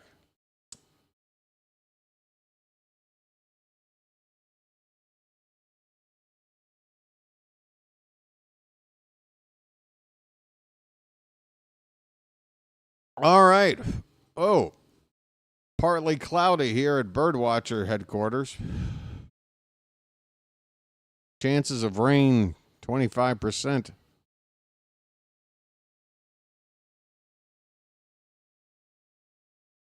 Yeah, Dingleberry, like it said, they just flashed a stat. The top hitters in all of baseball when it comes to hard hit rate, which I guess means you're hitting the ball, I think, at least 95 miles an hour. And Gunnar is doing that over 60% of the time. He's among the leaders in baseball in that department, but the batting average would not indicate that. Here's a swing and a miss on an 0-1 pitch to Zach McKinstry, and Brandon Young quickly ahead of him, 0-2. He walked McKinstry both times up previously. The 0-2 pitch is high. Bottom of the fifth, 2-1 Tigers. The 1-2. Hit on the ground. Backhanded by Gunnar. Oh, he can field it cleanly.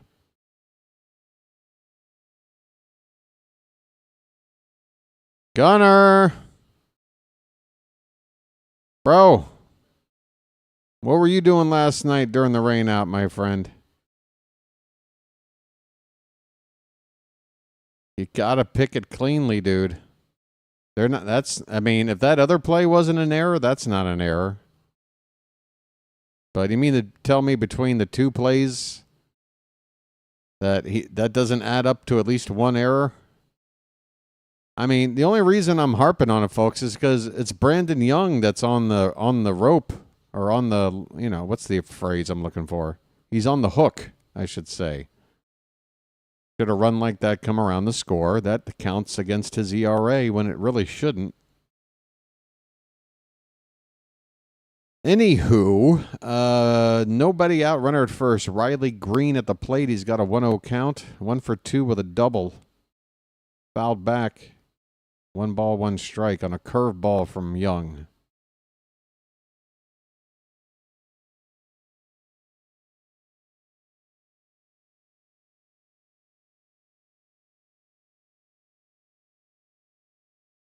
Wow, this joint is like an A24 movie.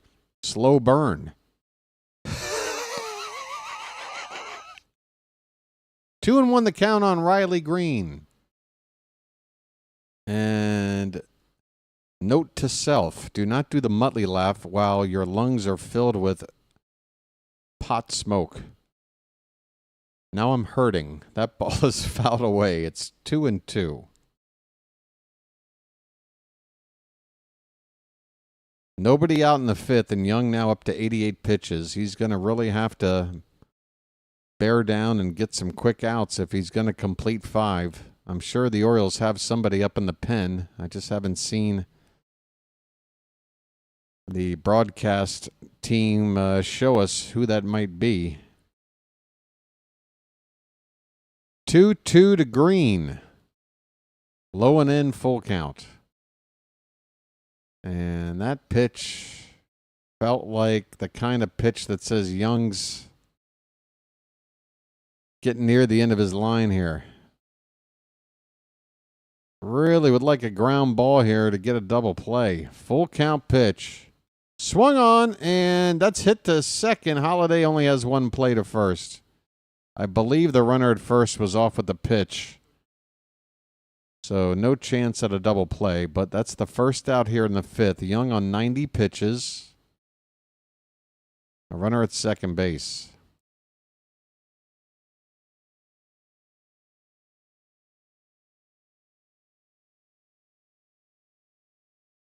Spencer Torkelson, 0 for 2 so far today. And that first pitch, there's a cutter on the outside edge for a strike.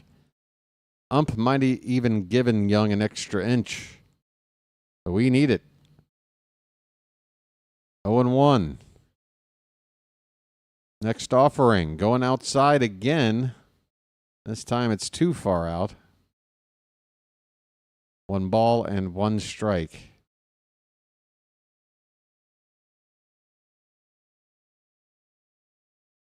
Oh, don't freeze on me again. I'm frozen again. The count is now 2-1. I guess Young missed with a pitch off the plate in some direction.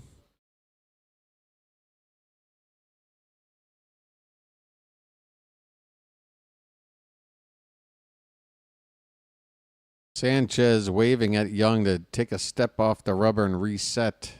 There is a first shot of activity in the Oriole pen. It's Brian Baker, right-hander, getting loose. The 2-1 to Torkelson. That is on the outside edge with the fastball. Well spotted, 2-2. Man, I tell you what, Brandon Young can get through 5, hit 100 pitches, and keep this 2-1. I'll be very impressed. 2-2. Swing and a miss. Sit down, Torkelson. Grab some pine, my friend.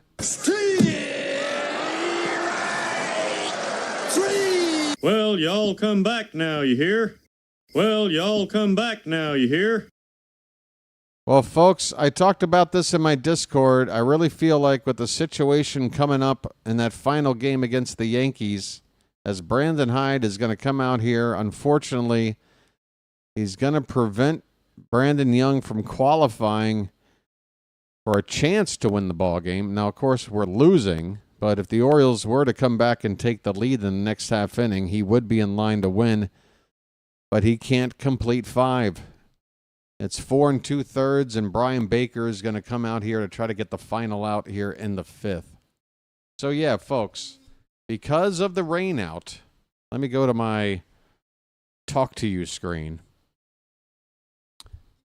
Because of the fact that there's no off day between this series and the Yankees series, and there was a rain out last night, the next time Brandon Young's spot comes up in the order is Game 3 against the Yankees. But now that would be on short rest.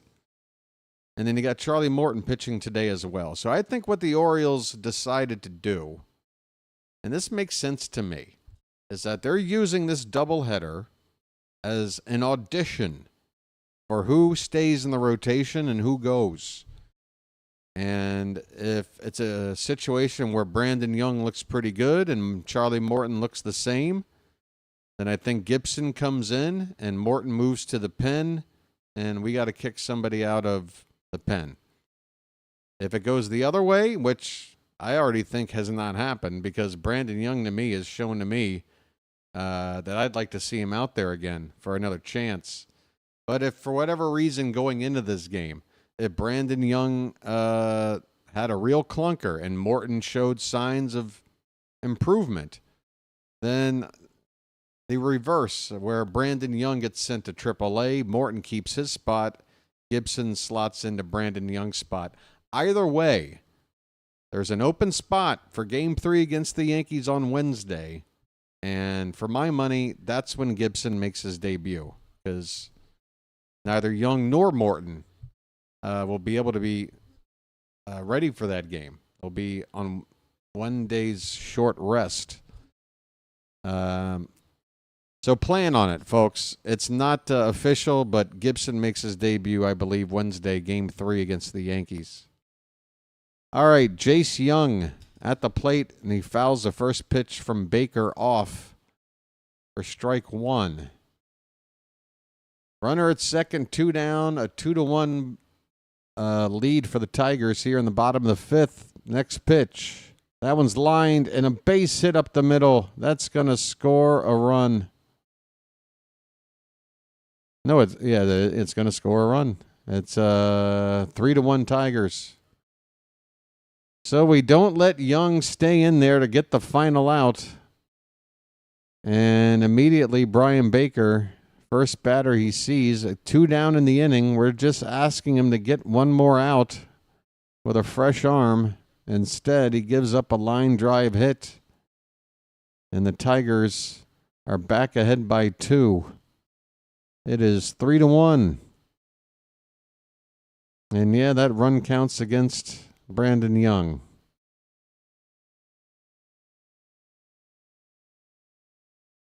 Dylan Dingler, 0 for 2 today. He has an 0-1 count. Next pitch, that's lined and over the glove of a leaping Holiday. Going first to third. And making some kind of weird gesture with his hand. Who's the lead runner over there? Was that Josh Young? So Josh Young flexing over at third base. It's second and third. How did Dingler get to second on that? What did we screw up here? How did Dingler get to second?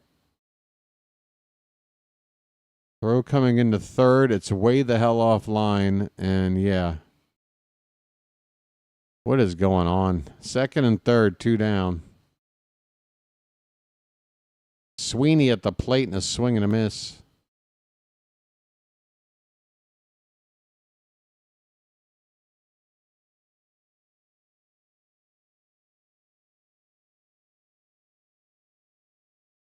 Oh, 1 pitch. That is fouled away 0-2.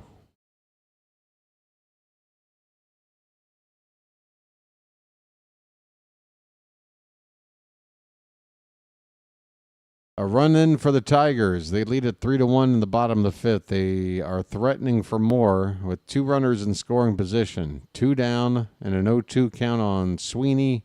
The pitch from Baker is up and away. Sanchez dekes a throw to third. The count is a ball and 2 strikes.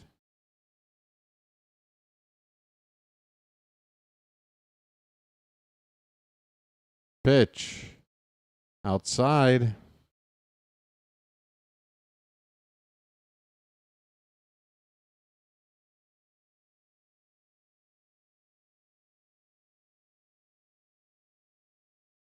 The 2-2 to Sweeney. Outside again. Full count.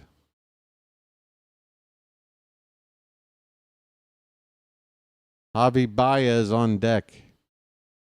He's already hit a single and a double today. Here comes the payoff. And that is ball 4. My goodness. Brian Baker, comes into the game, gives up a RBI single and now a walk to load the bases.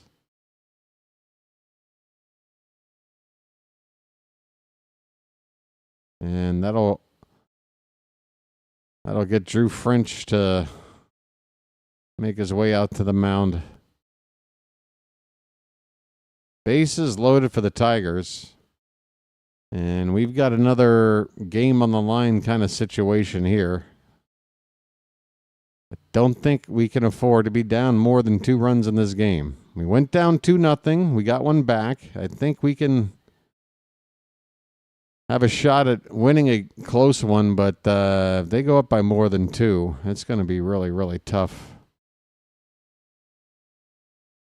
Other than Gregory Soto, the bullpen's pretty fresh out there. Of course, nobody pitched yesterday with the rain out. Here is Javi Baez, again 2 for 2 already today. And the number 9 hitter up there with the bases loaded and 2 out. Baker's first pitch is on the outside edge. A fastball, 98 miles an hour. Good first pitch to get ahead 0-1.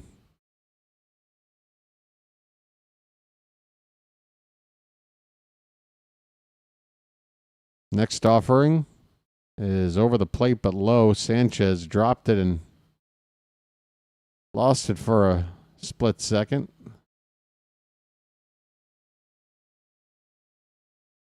He's got it though. Nobody advancing. The bases are loaded. So it would have to be a real wild pitch. 1-1. That is a high fastball swung on and missed. Baez swinging for the fences. He tried to order a salami and he got turned down.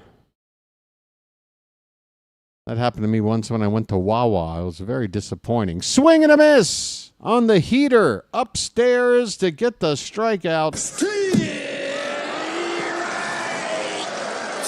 Well, y'all come back now, you hear? Brian Baker, it's too bad you couldn't get that out. The first guy you saw and preserved this 2-1 score. Unfortunately, he gave up a hit and a walk. And the Tigers do get a third run on the board. They lead it 3-1 as we go to the 6th. And coming up for Baltimore, it'll be who? Westberg, O'Hearn, and Kerstad. Man, Kerstad has struck out looking pretty bad twice today. But we got Jordan and O'Hearn. They are combined 3 for 4 today off of Mize. I would assume Mize is going to come out for a 6th inning. He has averaged 6 innings per start this season. He's only given up the 1 run today. So success off of Mize. Half of our hits have come off of the first 2 batters due up. Let's have a little bit of optimism. Let's get a frickin' rally here. I want to put like a 4 spot on the board. Am I crazy? I know we got to scratch and claw our way to a run here and a run there. That's how we won the other night. But damn it, man. I just want to put a crooked number up for once. It's been a while. I'm in a hot minute. Speaking of hot. Beverage. I got half a lucky here. Let me do this first.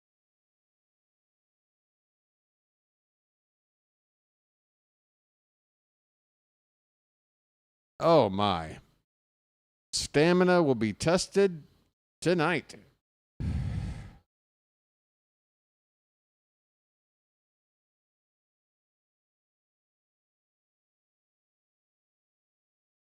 Jordan Westberg. West is that way. Takes a first pitch strike from Casey Mize. 1 for 2 with a single. Is Westberg. The 0-1 laid off. 1 ball, 1 strike. I'm just rocking back and forth in my chair, folks. By the way, I might need a reminder from you guys every few innings to be like, hey, BW, get up and move around. There's a line drive, base hit in left field for Westberg. A leadoff single. Let's go. I told you this part of the order might get the job done. This part of the order. That pitch was inside, and Westberg able to get the hands in and turn on it. That is Westberg at his best berg. Here's Ryan O'Hearn. Come on, buddy. Fight's on. Let's turn and burn. 2 for 2 today with a home run. Takes a called strike.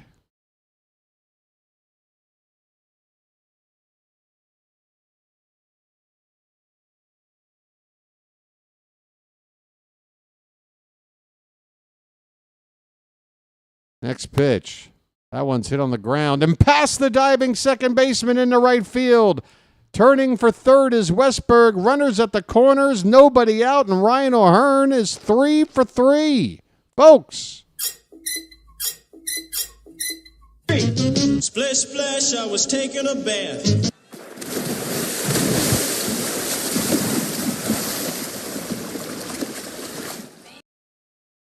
Folks, I gotta go close the door behind me. I will be right back. Hang in there.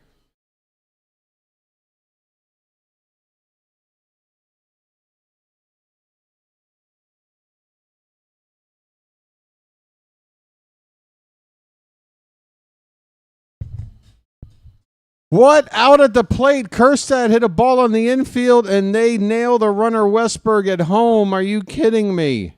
Are you kidding me? Torkelson fields this grounder on the infield, fires home to get Westberg. Oh, my goodness. Throw is right on the money. Low and on the third base side of the plate, right where Westberg was coming in. There's not even going to be a challenge on it. Westberg nailed at the plate. And that'll be the end of the day for Casey Mize. How many outs on the bases?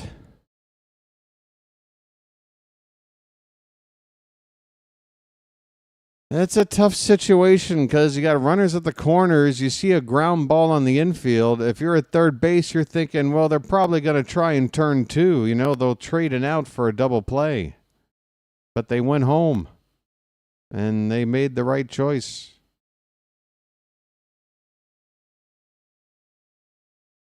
It's a really tough call. I mean, folks, it's when we're sitting here on our couches and what have you, that's a play where, you know, it's easy to say Westberg should have stayed put, but ground ball to the opposite side of the infield.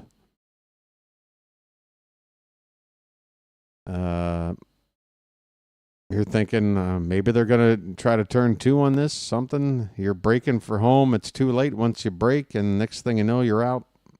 It's just God, it's just bad situation. I'm not saying we didn't execute it properly and cost ourselves, but the fact that we have already made outs on the bases today just makes that play feel worse. That stinks.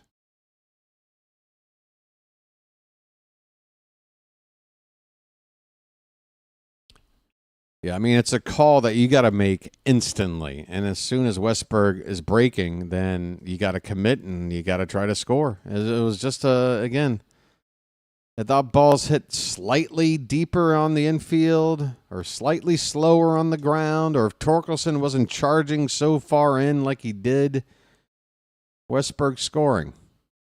It's just one of those plays that makes you go, are the baseball gods even going to give us a chance in this game? We need some luck, man. I know we need to play better, but damn it, we need a little bit of luck on our side, too.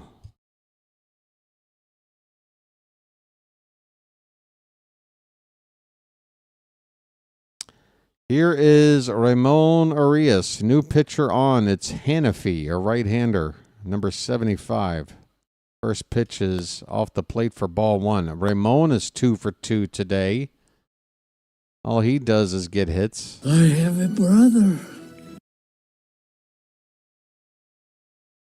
That one's upstairs, 2-0. 2-0 on Ramon, folks. Come on.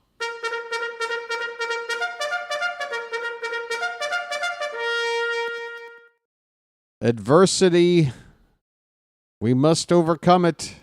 3-0 pitch, taking all the way for a strike. First and second, 1 out for the Orioles.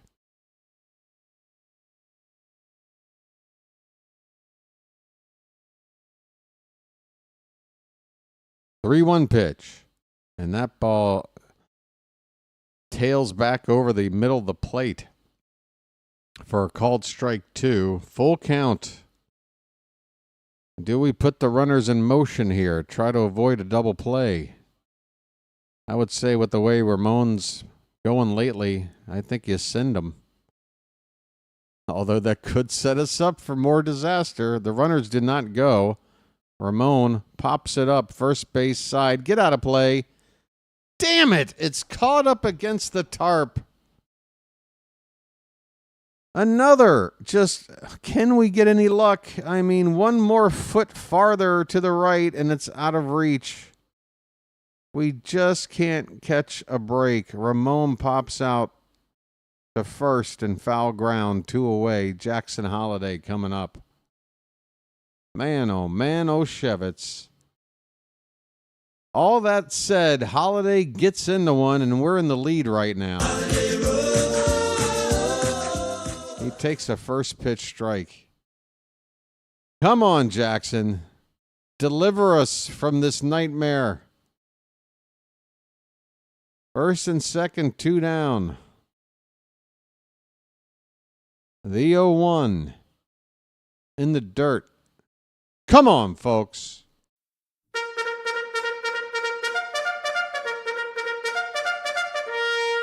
I'm not asking to depend on luck, Shantae. I'm just saying, I even said, despite the fact we're not playing well, we're also experiencing some bad luck. I'm not saying this team is sitting at 10 and 14 because of bad luck. Okay? I swear. You are going to drive me to an early grave, Chilo. 1-2 the count on Holiday. In the dirt, 2-2.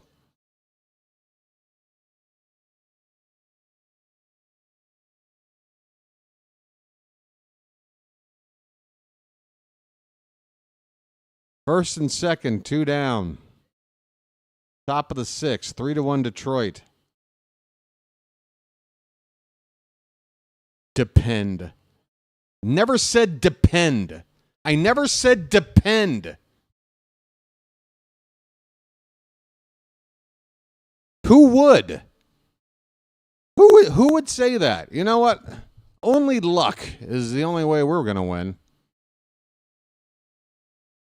Oh, my God. My blood is boiling. 2-2 pitch.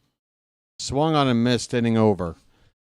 We go to the bottom of the 6th. Detroit 3 and the Orioles 1. And like I said, I need to get up and move around.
Yeah, we got a lot of game left, but something continues to happen. Game in and game out, and I'm tired of it. Every freaking night, you got to say something stupid. Every night. It's like you want to be the leader of the, hey, I'm the guy you go to for all of the worst possible takes. I want that mantle. Can I be the one to get all the attention from BW by saying stuff to get under his skin? Is this some kind of attempt to like be the king of Charm City chat? You're this close to getting like a week time out, Chilo. Honestly, you're pissing me off, dude. Congratulations. I've never said that phrase directly to anybody in any of my games. You just won the award. You pissed me off. Cionel Perez is on the pitch. Kerry Carpenter at the plate. The count is 0-1. The next pitch is low. 1 ball and 1 strike. What the hell is wrong with you?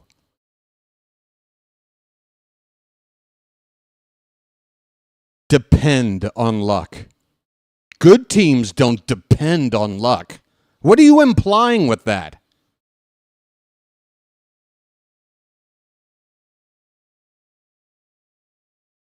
1-2 the count on Carpenter.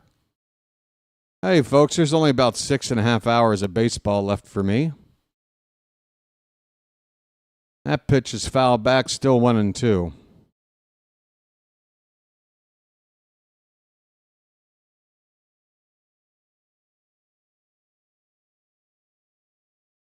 And you know, the thing is, Chilo, if you hadn't built the reputation that you've been building all season long, if you were somebody else saying the same stuff, I probably don't jump so hard. But you've built this reputation. So you're on like probation. Do you get it? Every time you do something like that, you're just knocking your reputation down to the point where I don't know if you're ever going to be able to recover. Okay? Figure it out. Figure out what you're doing wrong and either change it or do something different. I don't know what to tell you, dude. I don't know what to tell you. 1-2 on Carpenter, broken bat. Every freaking game. Just some snarky ass take. I'm sick of it.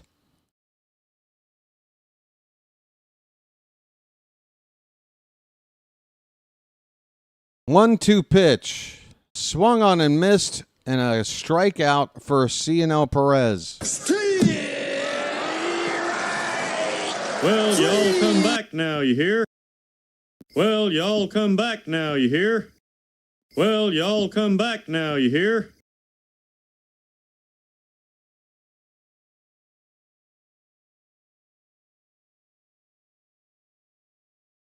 This pitch is in the dirt to Gleyber Torres. 1-0. Torres is 0 for 2. Don't worry, folks. There's several hours of baseball left. I can't be in this mood the whole damn time. I'll calm down. 1-0 pitch is high, 2-0.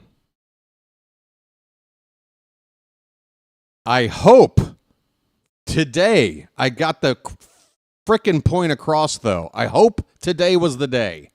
If the first 17 attempts weren't enough, I hope number 18 worked.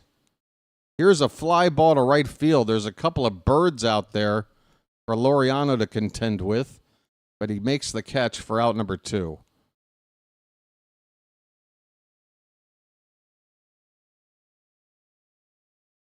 I hope that did it.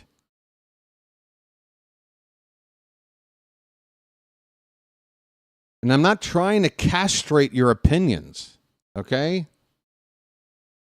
It's not the deal. Oh, you must think the way I think. No. You just stop saying stupid stuff like that. Or implying that I was saying that, gee, if it was just for just some good luck, this team would be fine. We got to depend on good luck.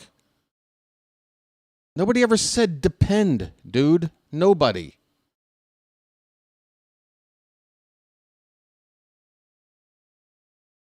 It's like you figure out a way to just reword stuff to make it sound as ridiculous and pessimistic as possible.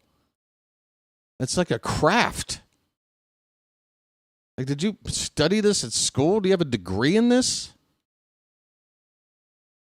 Sorry that I'm still harping on it because I'm trying to get my game back up. It froze again. We're in the bottom of the 6th. 3-1 Tigers.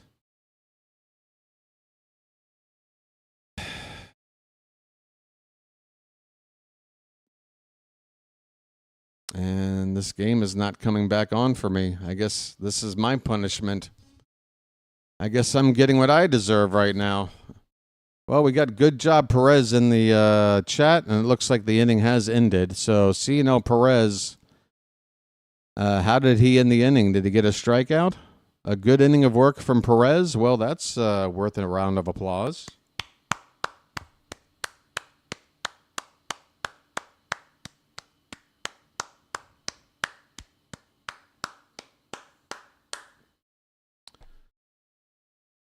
Couple of strikeouts for Perez. Thank you there, Mazo.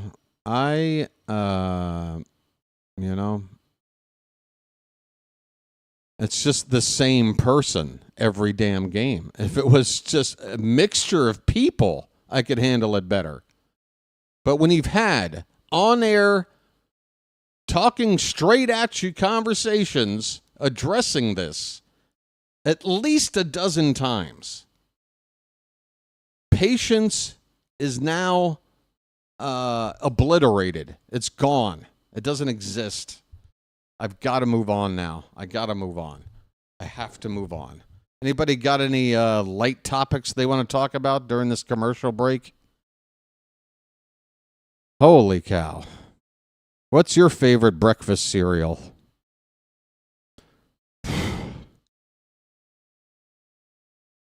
God, that comment just absolutely... I mean, you want to talk about getting triggered. Well, you did it. Congratulations. You just pulled out my inner Earl Weaver.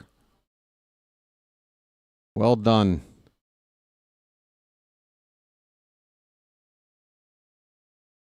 On to the seventh inning. Gary Sanchez at the plate, and Hannafy still out there on the mound. First pitch is low and away for ball one. Do I have any mods here today? This pitch is fouled back. I think all the mods took the day off. Oh, there's Michael. He's here. That's it, though. Oh, there's Matt. All right. Okay, Matt's here. One ball, one strike on Gary Sanchez, and I'm going to attempt to go back on camera. This pitch is fouled off to the left, and the count 1-2. Sanchez 0 for 2. His batting average continues to sink, but it's a doubleheader. He's got to play one of these two games. We'll see Rutschman in game 2. 1-2 pitch, hit on the ground, right to short. Sweeney, routine play. First out here in the seventh. Robert's making fried chicken tonight. Thank you, Robert. Now I can think about fried chicken, and I immediately feel better. You see how it works? I'm instantly feeling better.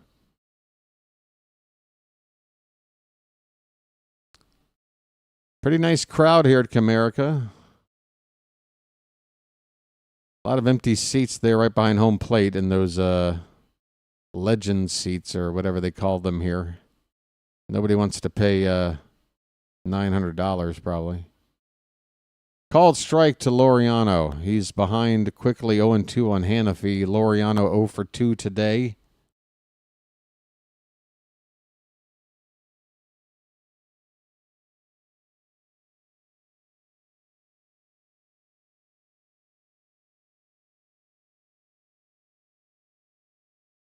Over the plate but low. 1 ball and 2 strikes. A lefty getting up for the Tigers.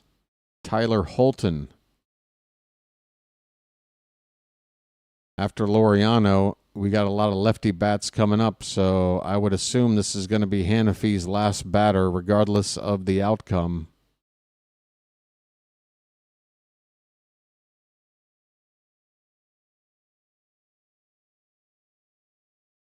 The 1-2 to Ramon Laureano is inside 2-2.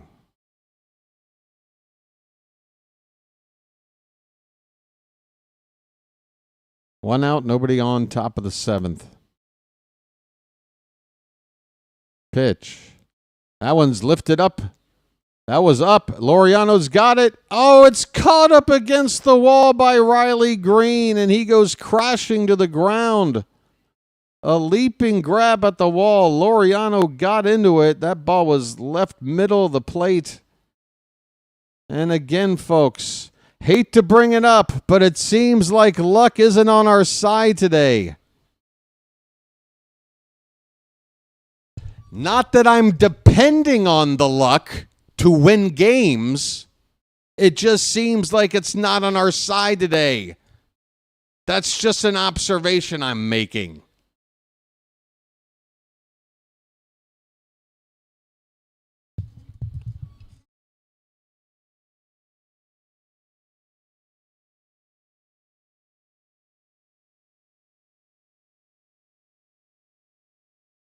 Pitching change. Here comes the lefty. I need to get up and move around again. I'll be doing that a lot today. Be right back.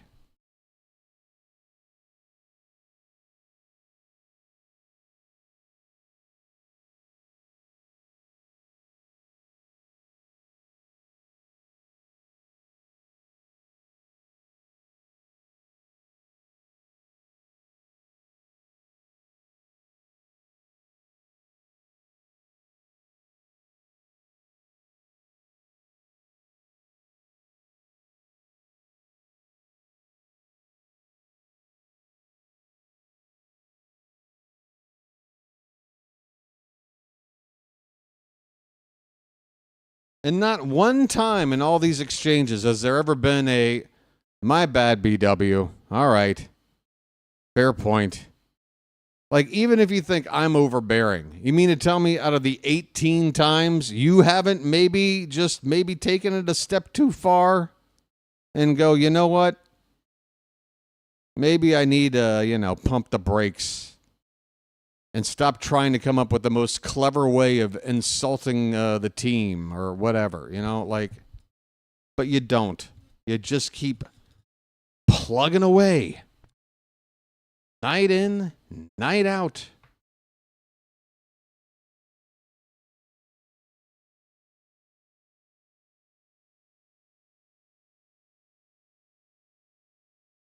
That was quite a catch by Green.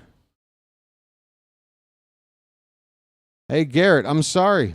All right? Look, I'm not a perfect person. I hope that you can live through the frustration that I'm going through right now. I've been biting my tongue as much as I can through the first month of the season. That was the blow-up, Garrett. I don't think it's going to get worse than that. I will do my best to drop it going forward. Okay, buddy? Said Mullins at the plate, and the count is 2-0, pitch in the dirt. 2 down, nobody on. Tyler Holton making his 11th appearance of the season.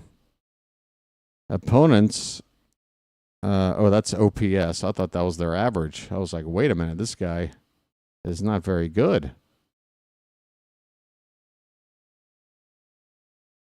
Well, Garrett, I mean, the dude has been around since most of last season. You try to give somebody who has been around that long as much of a leash as you can give, And, I guess it is my fault. I probably should have cut the cord sooner. 3-1 the count on Mullins, but I'm trying to move on for you, Garrett, okay? There's a swing and a miss, 3-2.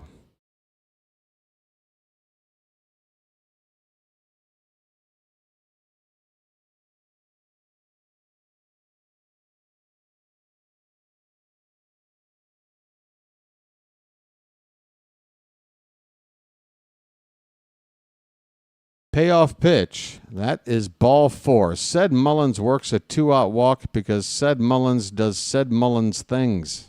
I'm walking here. I'm walking here. Oh, Dingleberry, you didn't miss a thing. And even if you did, we've moved on. 2 down, runner at first.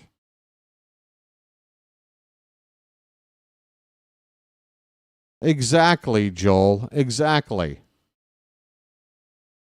Exactly. And, when somebody is like purposefully doing that, when they've been asked repeatedly, don't do that, yeah, that's the whole reason. 1-0 pitch to Gunnar, hit in the air. That could drop. That ball is going to be off of the glove of the diving left fielder for a base hit. Mullins will have to stop at third. Gunnar can only stop at first. The inning will continue. Riley Green almost made another fantastic catch today. He's made 2 up against the wall, this time on a sprint in toward the infield. That ball just popping out of his glove. All right, maybe there is a little bit of luck. We've got life. 2 down, runners at the corners. And I believe it's Jordan Westberg's turn at the plate with the lefty on the mound. And they got to throw to him because Holton has only faced 2 batters. This is the big moment for us. West is that way. This is the moment.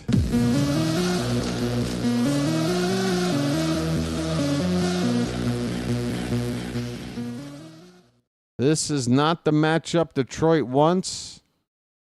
They've got a mound meeting. Jordan Westberg. He's got a hit already today. What was this? Something just opened by itself. What's going on now? Garrett Family Aquatics, who again, I apologize, dude. Again, I'm not trying to make any of these games about in-house spats and all this. Message for you, son. It's just, today was the last straw for me. That was the last straw. I offer you the opportunity to join me in glorious battle. And I want to thank you very much for that. I really do. Garrett says, let's win this damn game, Baltimore. I'm with you, Garrett. Pitch to Westberg is on the outside edge from Holton for a called strike, a backdoor cutter at 89 miles an hour.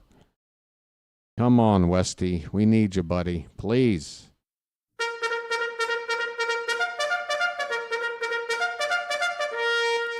Popped up. Out of play, and Westberg's in an 0-2 hole. Holton doesn't seem to throw all that hard. He seems like the kind of guy that you can get into a battle with and foul some pitches off. You just got to hang in there, make contact, buddy. Hang in there. Pitch. Way high for ball 1.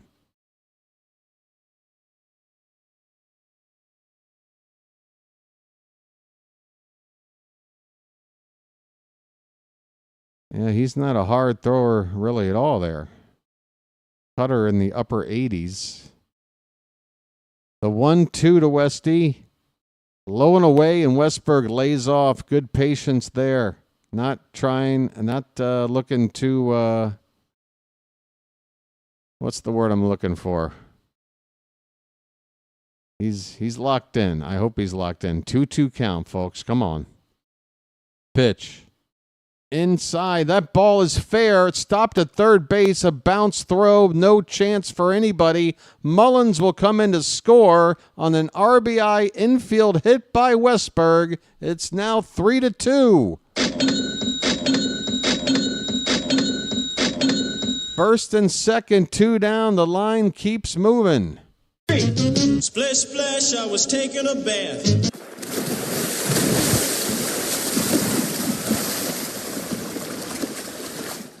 All right. Ryan Mountcastle is going to pinch hit for Ryan O'Hearn. I hope this lefty-righty matchup works because O'Hearn has proven he could hit lefties. He had the big hit the other day against a lefty. First pitch, Mountie hits it in the air to left. It's deep, but it's on the track, and the inning is over. First pitch swinging again. How many positive results have we had on first pitch swinging tonight, folks? Doesn't it seem like the more deep we work the count, the better results we get? Inning over. We do get a run back. 7th inning stretch time in Detroit, folks. I'm going to keep this one a little bit quiet because I got 2 games to call, and it's currently only 2:20 in the morning here. I got to save the neighbors a little bit of heartache. So here is a low-key version of It's Time to Throw Some Cakes on the Griddle. Get them cakes up in the chat, folks. Thank God I'm a country boy. Thank God I'm a country boy. Thank God I'm a country boy. Thank God I'm a country boy. Cakes are flying. Folks, we got 91 people here right now. 66 of you have hit the like button. The other 25 might just say, you know what, I'm tolerating your coverage, BW, but honestly, I don't like it. You've been a bit of a dick today. Fair enough. So look, I leave it up to you. If it's a matter of you just forgot and you needed a gentle reminder, then please do hit the like button. But if today you're like, you know what, screw you. You've spent 25 minutes talking about something that ain't got nothing to do with baseball. So no like for you. That's understandable. Do what you want today, folks. Do what you feel. That's all good. I'm just, I'm just trying to get to 162 games and enjoy doing this, you know. Ryan Mountcastle takes over at first base.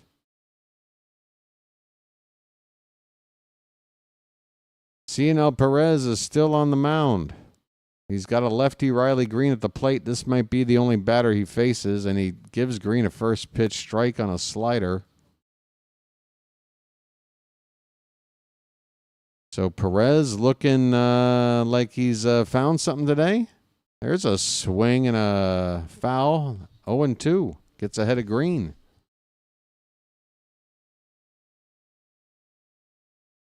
Riley Green has seen 10 pitches today, and it looks like only one of them has been in the strike zone.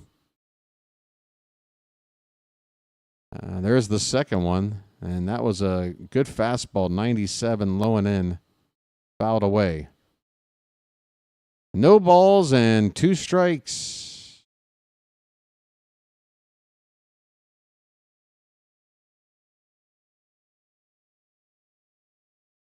Pitch. Fouled away.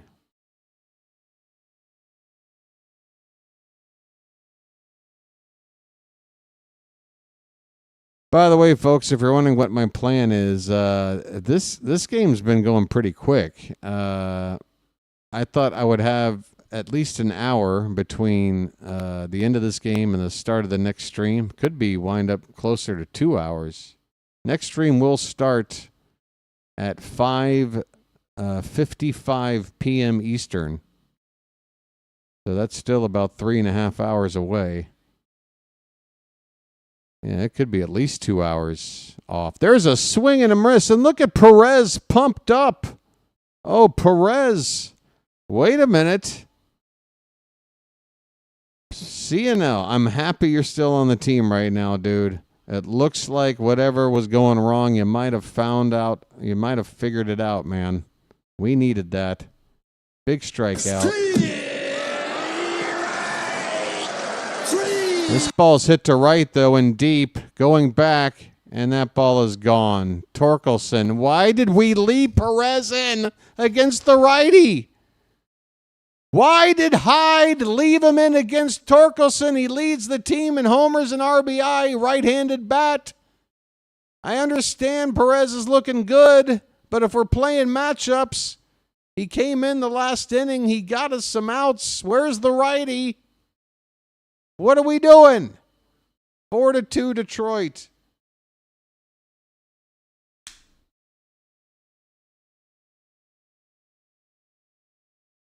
And, you know, it just takes away from what has otherwise been a really nice outing from Perez.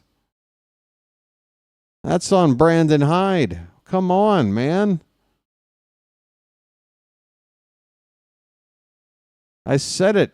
The inning started. Riley Green's at the plate. I get it. You leave him out there to face him, but as soon as Torkelson comes up, you go to the pen.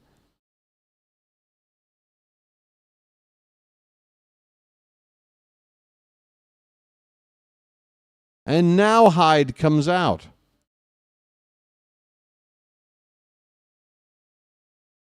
Absolutely unexplainable. Unexplainable. Okay, so guess what? Somebody in the Charm City chat's off the hook for the rest of this game. I get to turn my frustrations over to Brandon Hyde now, which is good because that's baseball related. Yes, Brandon, I'm frustrated that you left Perez in there to face Torkelson. I mean, Perez had already he'd already given you an inning and a third. He'd already given you 4 outs, dude. And he got that lefty Riley Green out. Now the right-hander, the biggest right-handed threat in the lineup, comes up to the plate, and you leave the lefty in there. Why? And now Matt Bowman's coming in?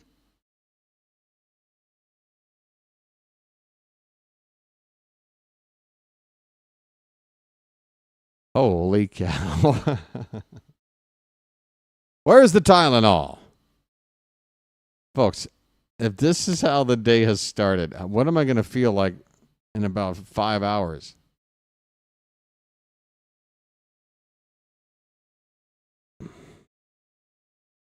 Baba Booey. Baba Booey. Hey, both. Hey, both. I'm thinking we leave him in for Torkelson, both. Hey, both. Baba Booey. Baba Booey. Baba Booey.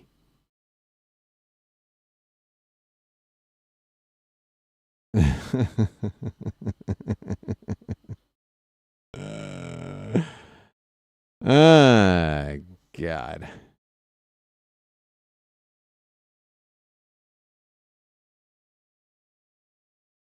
I tell you what. This gig is not for the faint of heart.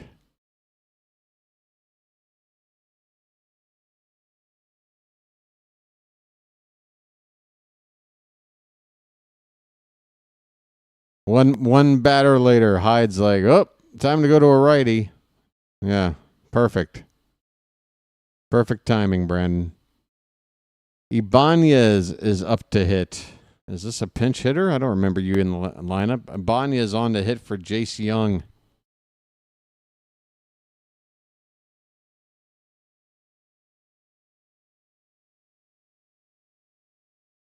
I cannot believe he left him out there for Torkelson. I cannot I mean, it'd be one thing if, it was like he got one out to end the previous inning. Then he got the first out. So he's only pitched to a couple of guys and then like a lefty after Torkel. I would get it. And I'd be like, well, you got to pitch to him, but just be careful. But it was such a situation where like you just automatically get the right-hander in. Perez had done enough. He got you 4 outs. He looked good. This ball's hitting the center field. Mullins is going to chase it down out there. Nice catch. 2 down. We're in the bottom of the 7th. The Tigers lead at 4-2. They're back ahead by 2 for the 3rd time today after a solo home run by Spencer Torkelson.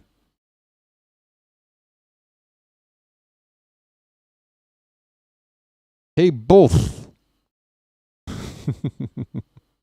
Here's Dylan Dingler.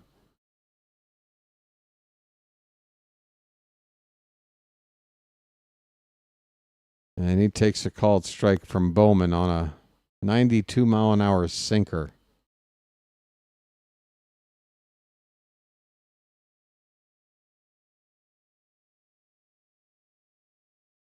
Bowman, his back right foot on the heel just barely touches the rubber when he pitches. That is a check swing, and the appeal says Dingler went around. Dingler reached around.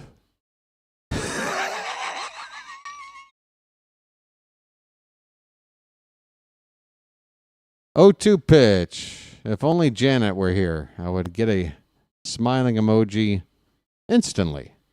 In 3, 2, 1, smile emoji.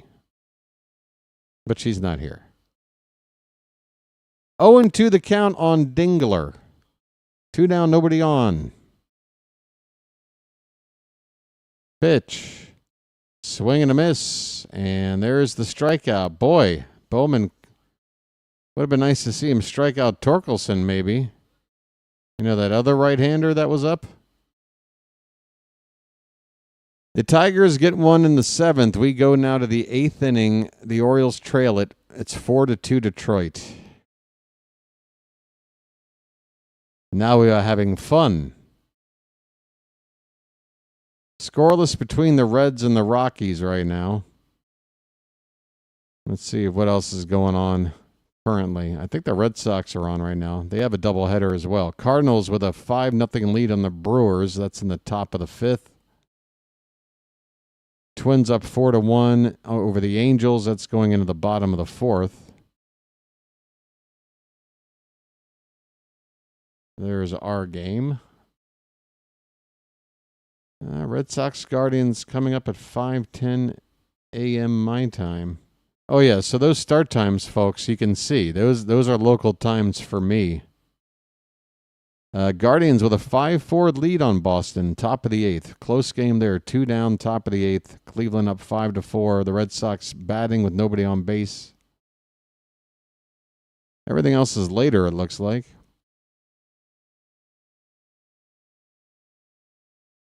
So we got the bottom part of the order due up. 6, 7, and 8, looks like. Nope, 5, 6, and 7. Make that Kjerstad, Urias, and Holiday.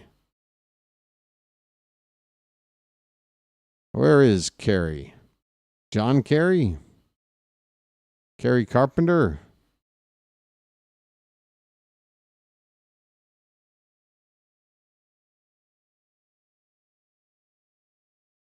Ah, the famous David Whitney building. Who?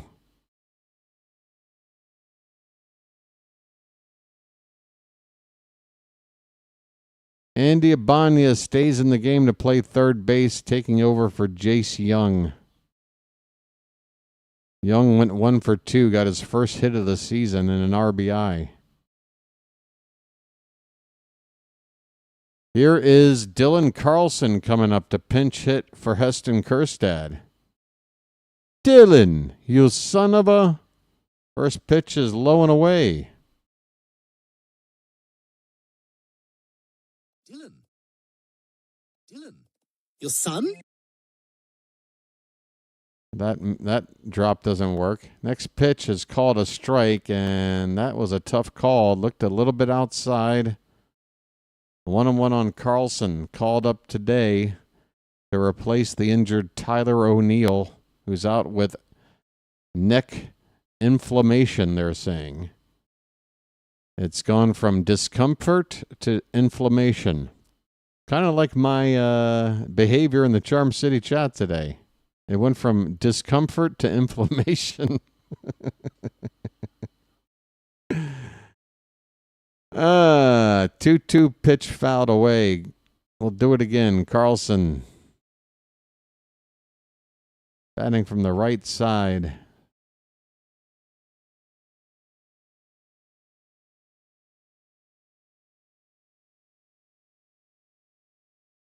The 2-2. Swing and a miss, and down he goes. Holton with a pitch, fastball, lower 90s on the outside corner. That was enough. A good start from Morton. Did I just read the phrase, a good start from Morton, in the chat? Michael, your optimism is fantastic. This is why Michael is around. This is why I gave Michael mod privileges. Michael's always ready for the Orioles to win. Doesn't matter what's going on. Will Vest, right-hander, getting loose for the Tigers out in their pen. 1-0 pitch to Urias is outside. He's got a 2-0 count. I have a brother. I have a brother. I'll be your Huckleberry. 2-0. And that one's lifted left field pretty deep. Looking up, and that ball is gone. Ramon. Bye-bye, birdie. Urias, do I have to say it again? You are an everyday player. What the hell are we doing? It's 4-3.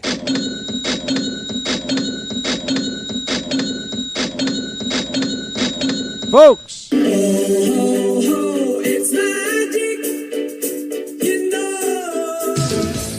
Oh, it's magic. On a magic carpet ride. On a magic carpet ride. Ramon even flexed a bit with that bat flip. How about this guy? You believe in magic. Jackson Holiday takes a called strike. Folks, Ramon Urias is now batting .340. And that's his first home run of the season. There is a called strike 2 to Holiday. Back to a one-run game, folks. We keep it knocking, but we can't come in.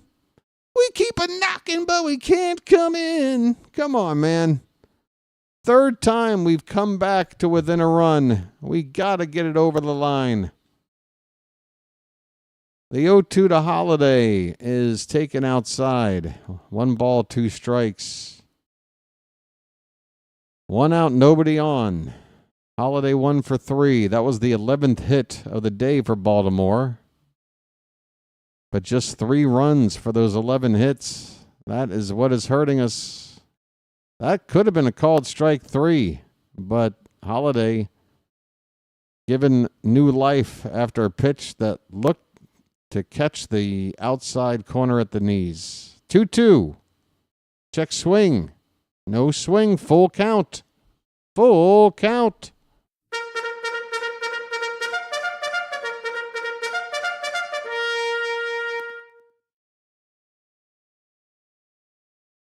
Pitch. Hit on the ground. Foul off to the right. Picked up by the first base coach. Holton's still out there. He's basically pitched through the entire order at this point, hasn't he? Next pitch. Holiday swings and misses, and down he goes. 2 away. And with the righties Sanchez and Laureano due up, I'm thinking that's going to be it for Holton. We'll see if the Detroit manager understands when to make a pitching change. Hey, what do you know? They're going to a right-hander. Gee, it's almost like I know what I'm talking about or something. Back to you, Brandon Hyde. Call the bullpen for Detroit. Will Vest is likely the right-hander coming on to face Gary Sanchez. And folks, I don't know about you, but I think Adley Rutschman can catch 1 game plus an inning or 2, right?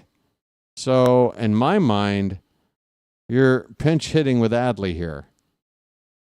Period. Not that Adley has been on fire, but Gary Sanchez really brought in to face lefties exclusively, and he hasn't really been hitting them. They're bringing in a righty. Bring on Adley. He can catch what will amount to 11 innings or whatever. Okay? Not that big of a deal. Brandon, do not screw this up. We'll see. We'll see if he does the right move. I mean, it feels automatic to me, but so did, taking Perez out of the game when Torkelson came up to hit. So what do I know? What do I know? I'll tell you one thing I don't know, and that's when to move on from confrontation. I need something, man. I am, all right, I guess special lucky. I only, this special lucky, this will be good for both games. I've barely gotten into this.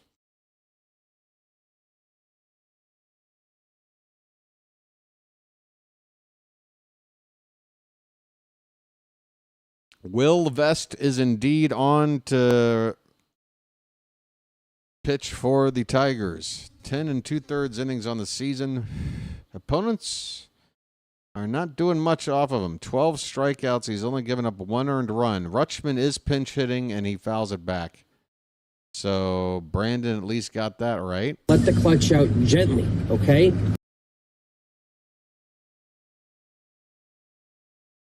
Two down, nobody on, top of the 8th. If Adley can, be a hero, 1 swing could tie the ball game here.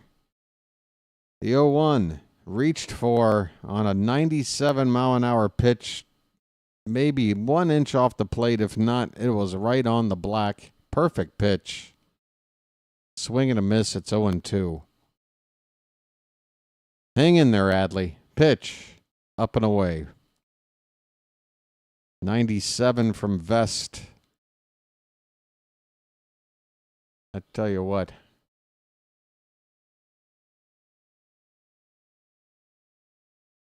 1-2. That one is hit. A little tapper foul left side.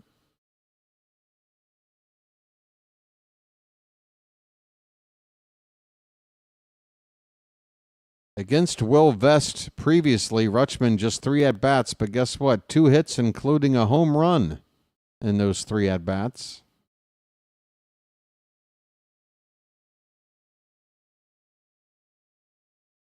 The 1-2. Outside, 2-2. Folks, come on.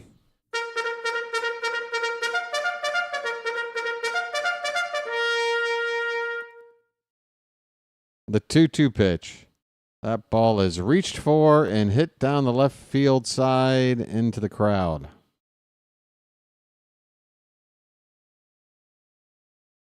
Foul ball, 2-2.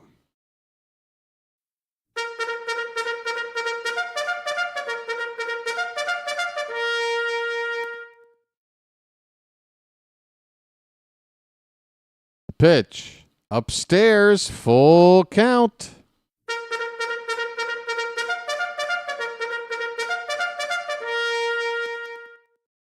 Come on, Adley. Even if you walk, it gets the number 9 hitter out of the way. That ball's crushed foul down the right field line. Adley really turned on that pitch. I mean, man.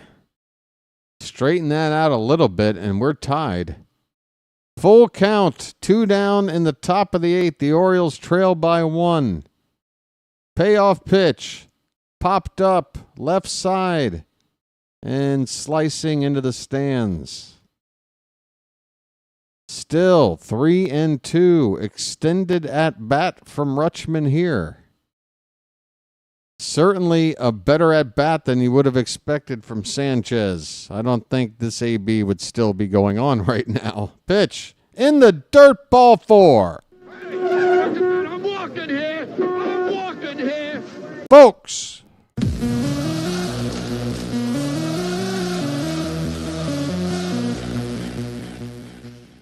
Well, we already used Carlson to pinch hit for Kjerstad on the lefty-lefty spot. Now it's righty-righty with Laureano in there. 0 for 3 against Vest. And first pitch is upstairs for ball 1. Laureano has flied out twice and grounded out the pitch. Pop foul not a play. That one fly out, he just missed leaving the yard to left field. A really nice catch out there by Riley Green. So he has hit the ball well today. Swing and a miss. A bad swing there. A slider. Started in the middle of the plate, broke low and away. No chance for Laureano. 1 ball, 2 strikes, 2 down. Runner at first.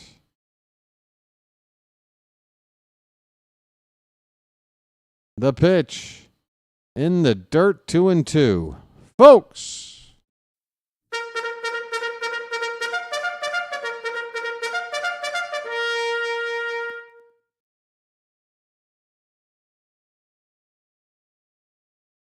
The 2-2. Vest pitches. That ball's fouled straight back. Laureano tried to jump on it. Just missed it.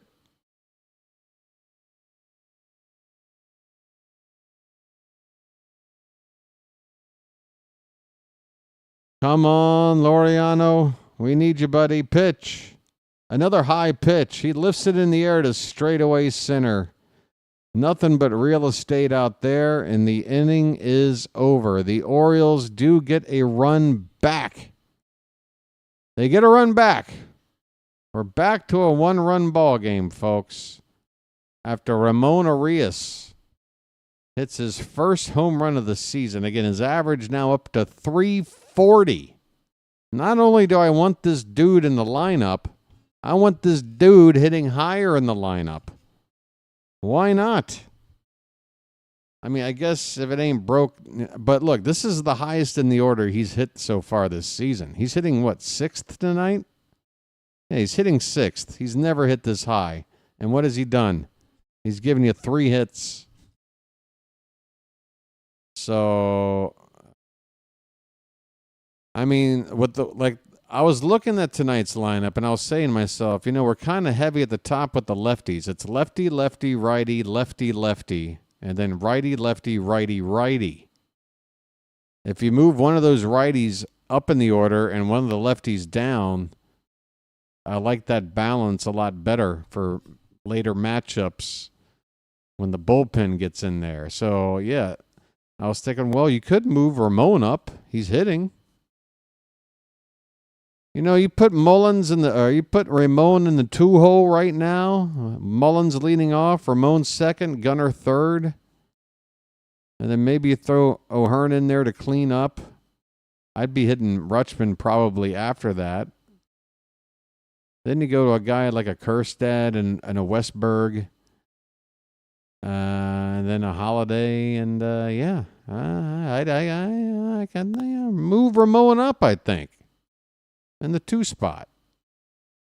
Between the 2 lefty bats. That's my suggestion. Until further notice. I don't know. Maybe it'll not work out. But I think it's worth trying. The offense needs to experiment.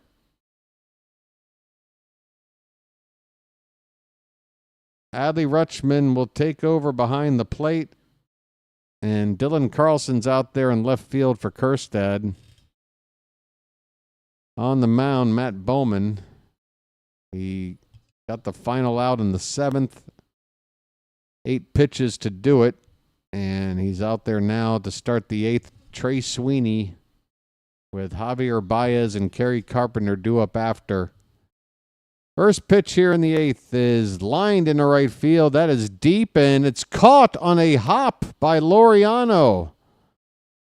Ramon Laureano playing deep in the opposite field, and the positioning worked out. Oh, it's not opposite field. Sorry.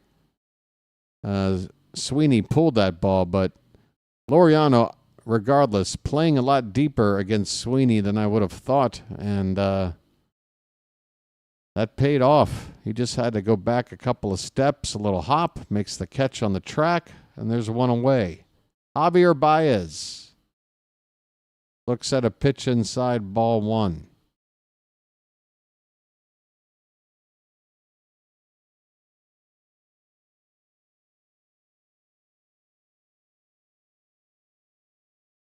Next pitch is inside, 1 ball and 1 strike. Fitzy has just done a raid. How you doing, Fitzy? Sorry, Charm City chat. Sorry. Welcome. We got a 1-run ball game here. Tigers ahead 4-3. And Matt Bowman has just fallen behind 3-0 on Javier Baez at the plate with 1 out, nobody on. Baez 2 for 3 today out of that number 9 spot. He's got an RBI. Pitch. In there. 3-1. Hey, everybody, say hi to Fitz. And Fitz, drop the link to your channel in here if you'd like.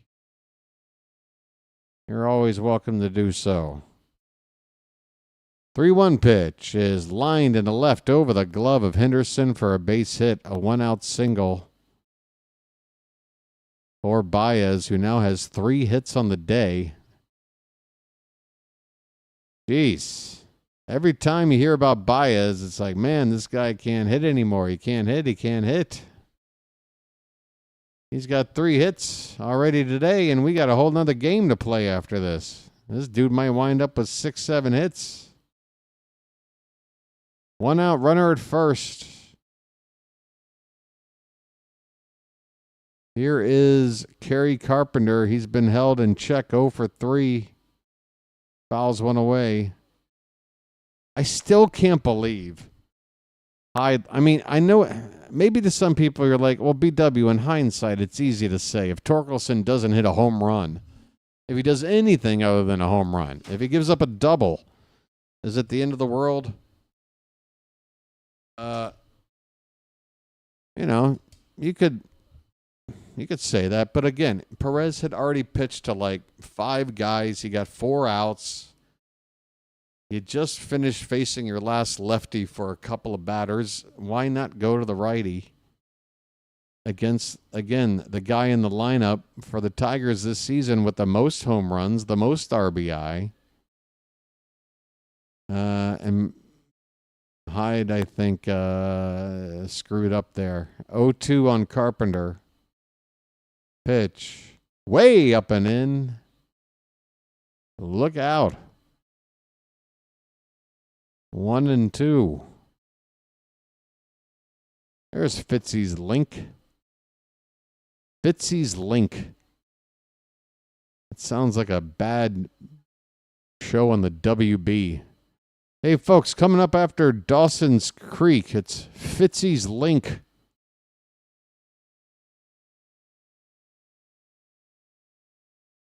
This fall on the WB network. Check on the runner Baez. He's back.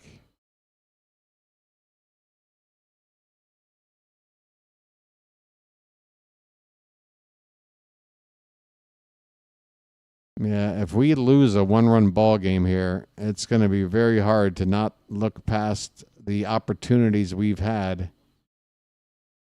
That 1-2 pitch is inside, even up at 2 balls and 2 strikes. I mean, again, the Orioles have 11 hits, but just 3 runs.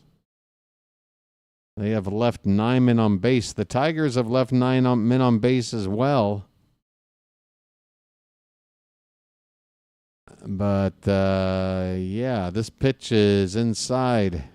So now the count has gone full on Carpenter. We'll see if they send the runner at first here on a 3-2 pitch, 1 away.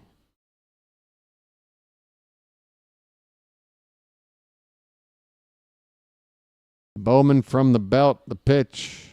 That one's left over the middle of the plate. Carpenter going to left field, coming in and making the catch is Carlson, and throwing back toward first. Baez had taken off on that pitch, and he had to scamper back.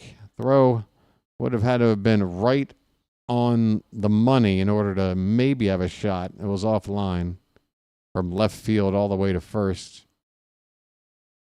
That is the second out of the inning, and here's Gleyber Torres.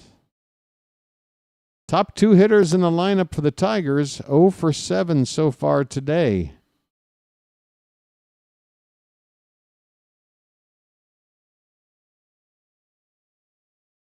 But Torres did have a sac fly. What do we have here? The umpires are gathering in the middle of the infield for something. I think they're talking about how BW handled the chat about an hour ago and what to do about it if it happens again. I don't blame them for this conversation. It's one that needs to be had. Oh my God, did my blood boil? I'm okay now. I am okay, as you can tell, right? The less interaction, the better on that. But yeah, for a while there, whew. Whew.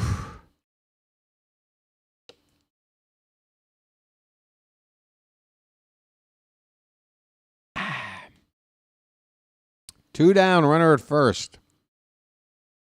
Bowman on 20 pitches since coming in.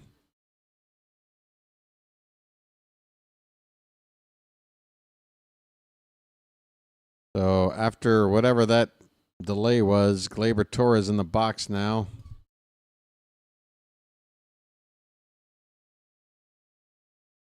Popped up. This should end the inning. Right field. Laureano waiting on it. He's got it. Turns around and throws a souvenir into the bleachers and right. The inning is over. We go to the ninth, folks. We're down a run. Man, oh Shevitz. Can we find some ninth inning? Aren't we due for like a ninth inning comeback win? You know, the best comeback or the most, realistic shot at a comeback ninth inning win is being down by only 1 run. We could do it. We got Sed leading it off. We got Gunner and Westy to follow. Westy's 3 for 4 today. You know? One frickin' run to at least extend this game. I really want two. Extra innings in game 1 of a doubleheader doesn't exactly inspire me. Ugh, boy. How about Ramon Arias, man? I am so happy for that dude. I just want to see him get the designated tag of an everyday player. We can make room. We can make it work. Again, Westberg, to me, Ryan Mountcastle is the one that deserves to lose the most at-bats in order to accommodate Arias. And the way you do that is against righties. You got O'Hearn at first base, and instead of O'Hearn DHing Mountie at first, you just sit Mountie against righties. You let Westberg DH. Ramon plays third. You still keep Holiday in the lineup and his lefty bat at second. And then against lefties, that's probably when I just sit Holiday. Or sometimes, if you're not doing that whole Rutschman's DHing, Sanchez's catching thing, you could put another guy in that DH spot and let Ramon get in that way. There's ways to do it, folks. And it's not like I'm asking Arias to start every single game, but he should be starting, I think, 4 or 5 out of 6 at this point. All right, folks, said Mullins, first pitch is in the dirt. Let's rally. It's the 9th inning. Well said, now you know what to do. Mullins is 0 for 3 today. He is due. Not only does he know what to do, he is due. He fouls it back. It's 1-1. So it's Will Vest, who came in the 8th inning. He's on to get the save. And he's already on 18 pitches. The 1-1. Low, ball 2.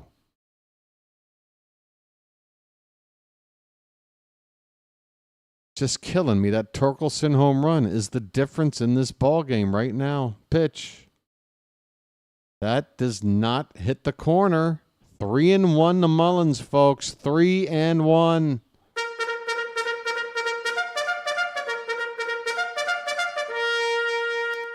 Pitch. Oh, said. That could have been called a strike. Hard to tell what the ump would have called there, but tough pitch to go after on a 3-1 count. He missed it. Fastball up and in. Full count. Payoff pitch.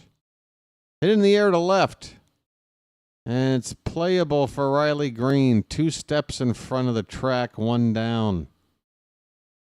All right, Gunnar is frickin' due. Gunnar is frickin' due to do an MVP kind of a thing and an MVP kind of a moment. I'm calling it. We're tying this game right now. His name's Gunnar and he's dating my mom. Right now. Pitch.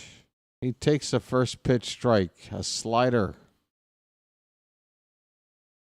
Gunnar 1 for 4. Singled his last time up. Check swing, and it's off the plate, thankfully. 1 ball, 1 strike. That was close.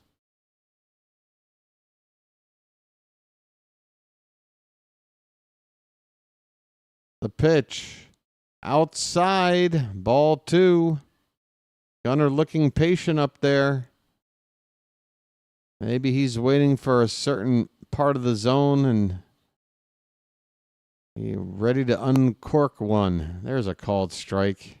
All right, enough waiting, Gunnar. It's 2-2.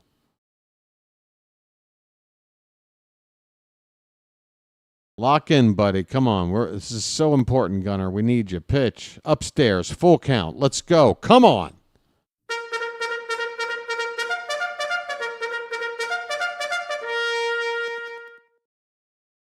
Come on, buddy.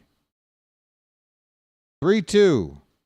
Swing and a miss. Fastball, bottom of the zone.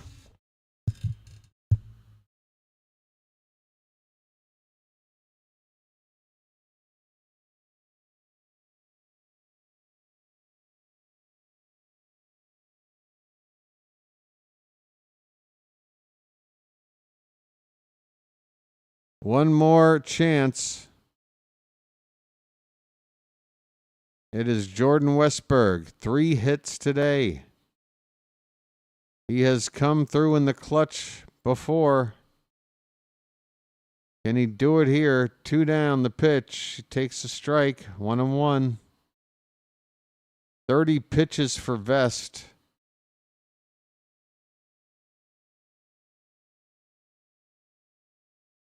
One. Inside. 2-1.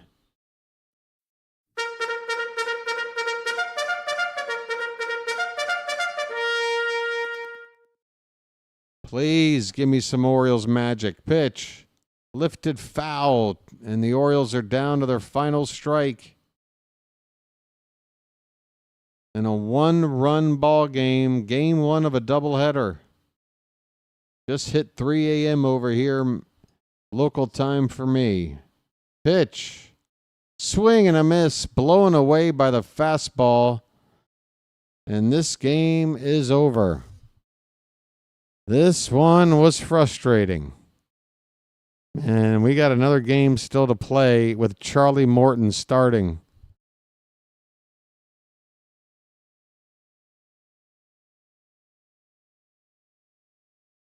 This was the game I really wanted. This was the one that felt more winnable. There were a lot of mistakes. A lot of mistakes and a lack of clutch hitting going on in this one today. Kind of a similar story to a game a couple of games back where we lost. Got some traffic on the bases, could not cash in runners. But just to be fair, again, the Tigers, they left their share as well. They wind up actually leaving 10 men on base while we left 9. And they didn't even come up to bat for that 9th inning. So 10 men on base through 8 innings.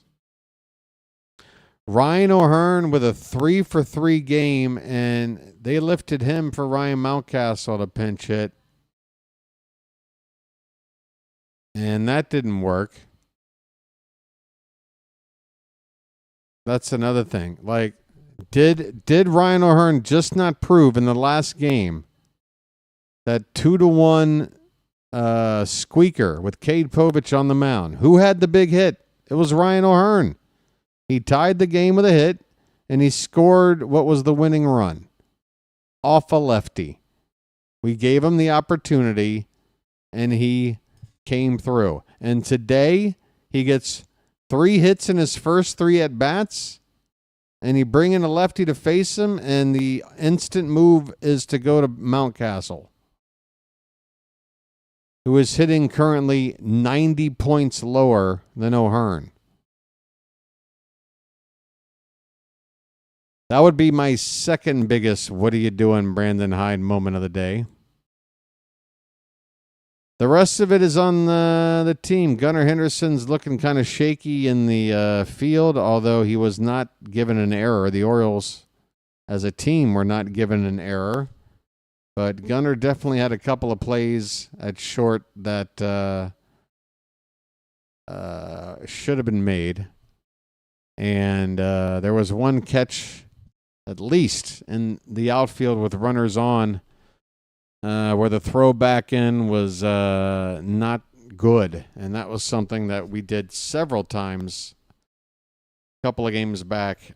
Yeah, so a really frustrating result here.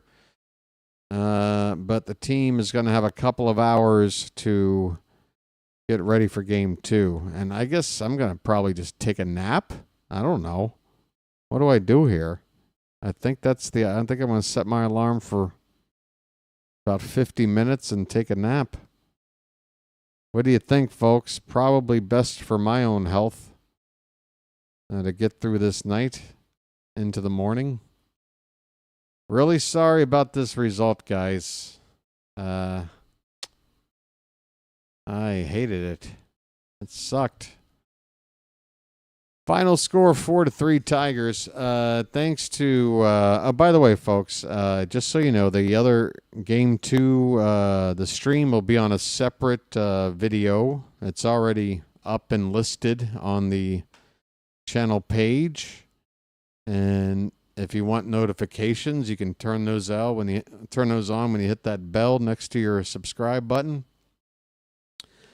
But that game will start shortly after 6 o'clock Eastern, and I'll be on at 5:55. So yeah, we're talking. Well, wait a minute. I'm getting confused again. Oh, so I'm on at 4:55 my time, which is still almost 2 hours. Okay, yeah. So 5:55 your time, 4:55 a.m. I can raid myself.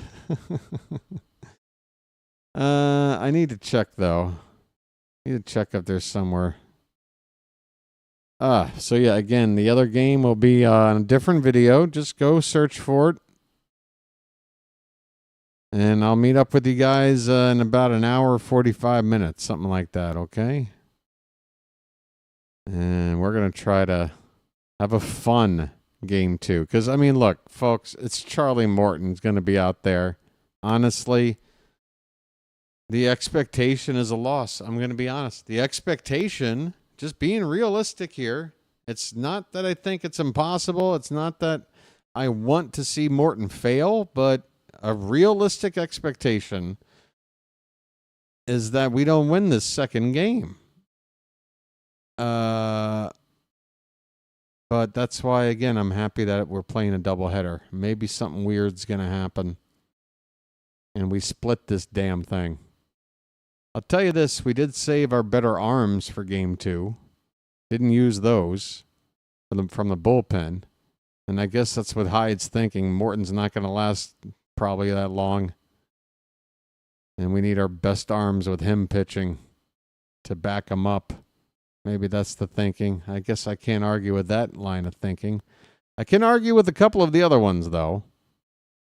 It does look like play-by-play with JJ is currently on. He is doing a Phillies-Cubs game. So if you want something to kill some time until we're on again here in about an hour and 40 minutes or so, hang out with JJ. Excuse me. Hang out with JJ. Tell him BW said hello. And maybe after his game is over, if it times out right, maybe he can send his folks on back the other way. You see how we do? Folks, we didn't even get to 75 likes. Never mind 120, never mind 100, never mind 90 or 80. We didn't even get to 75 likes on this, but again, I can't complain. I get it. Your boy kind of went off today. But hey, game 2 coming up. I'll be in better spirits. I'm going to take a nap. I'll see you in a little while, folks. Until then, this has been the BirdWatcher, and I'll chirp at you later. Play-by-play with JJ coming up.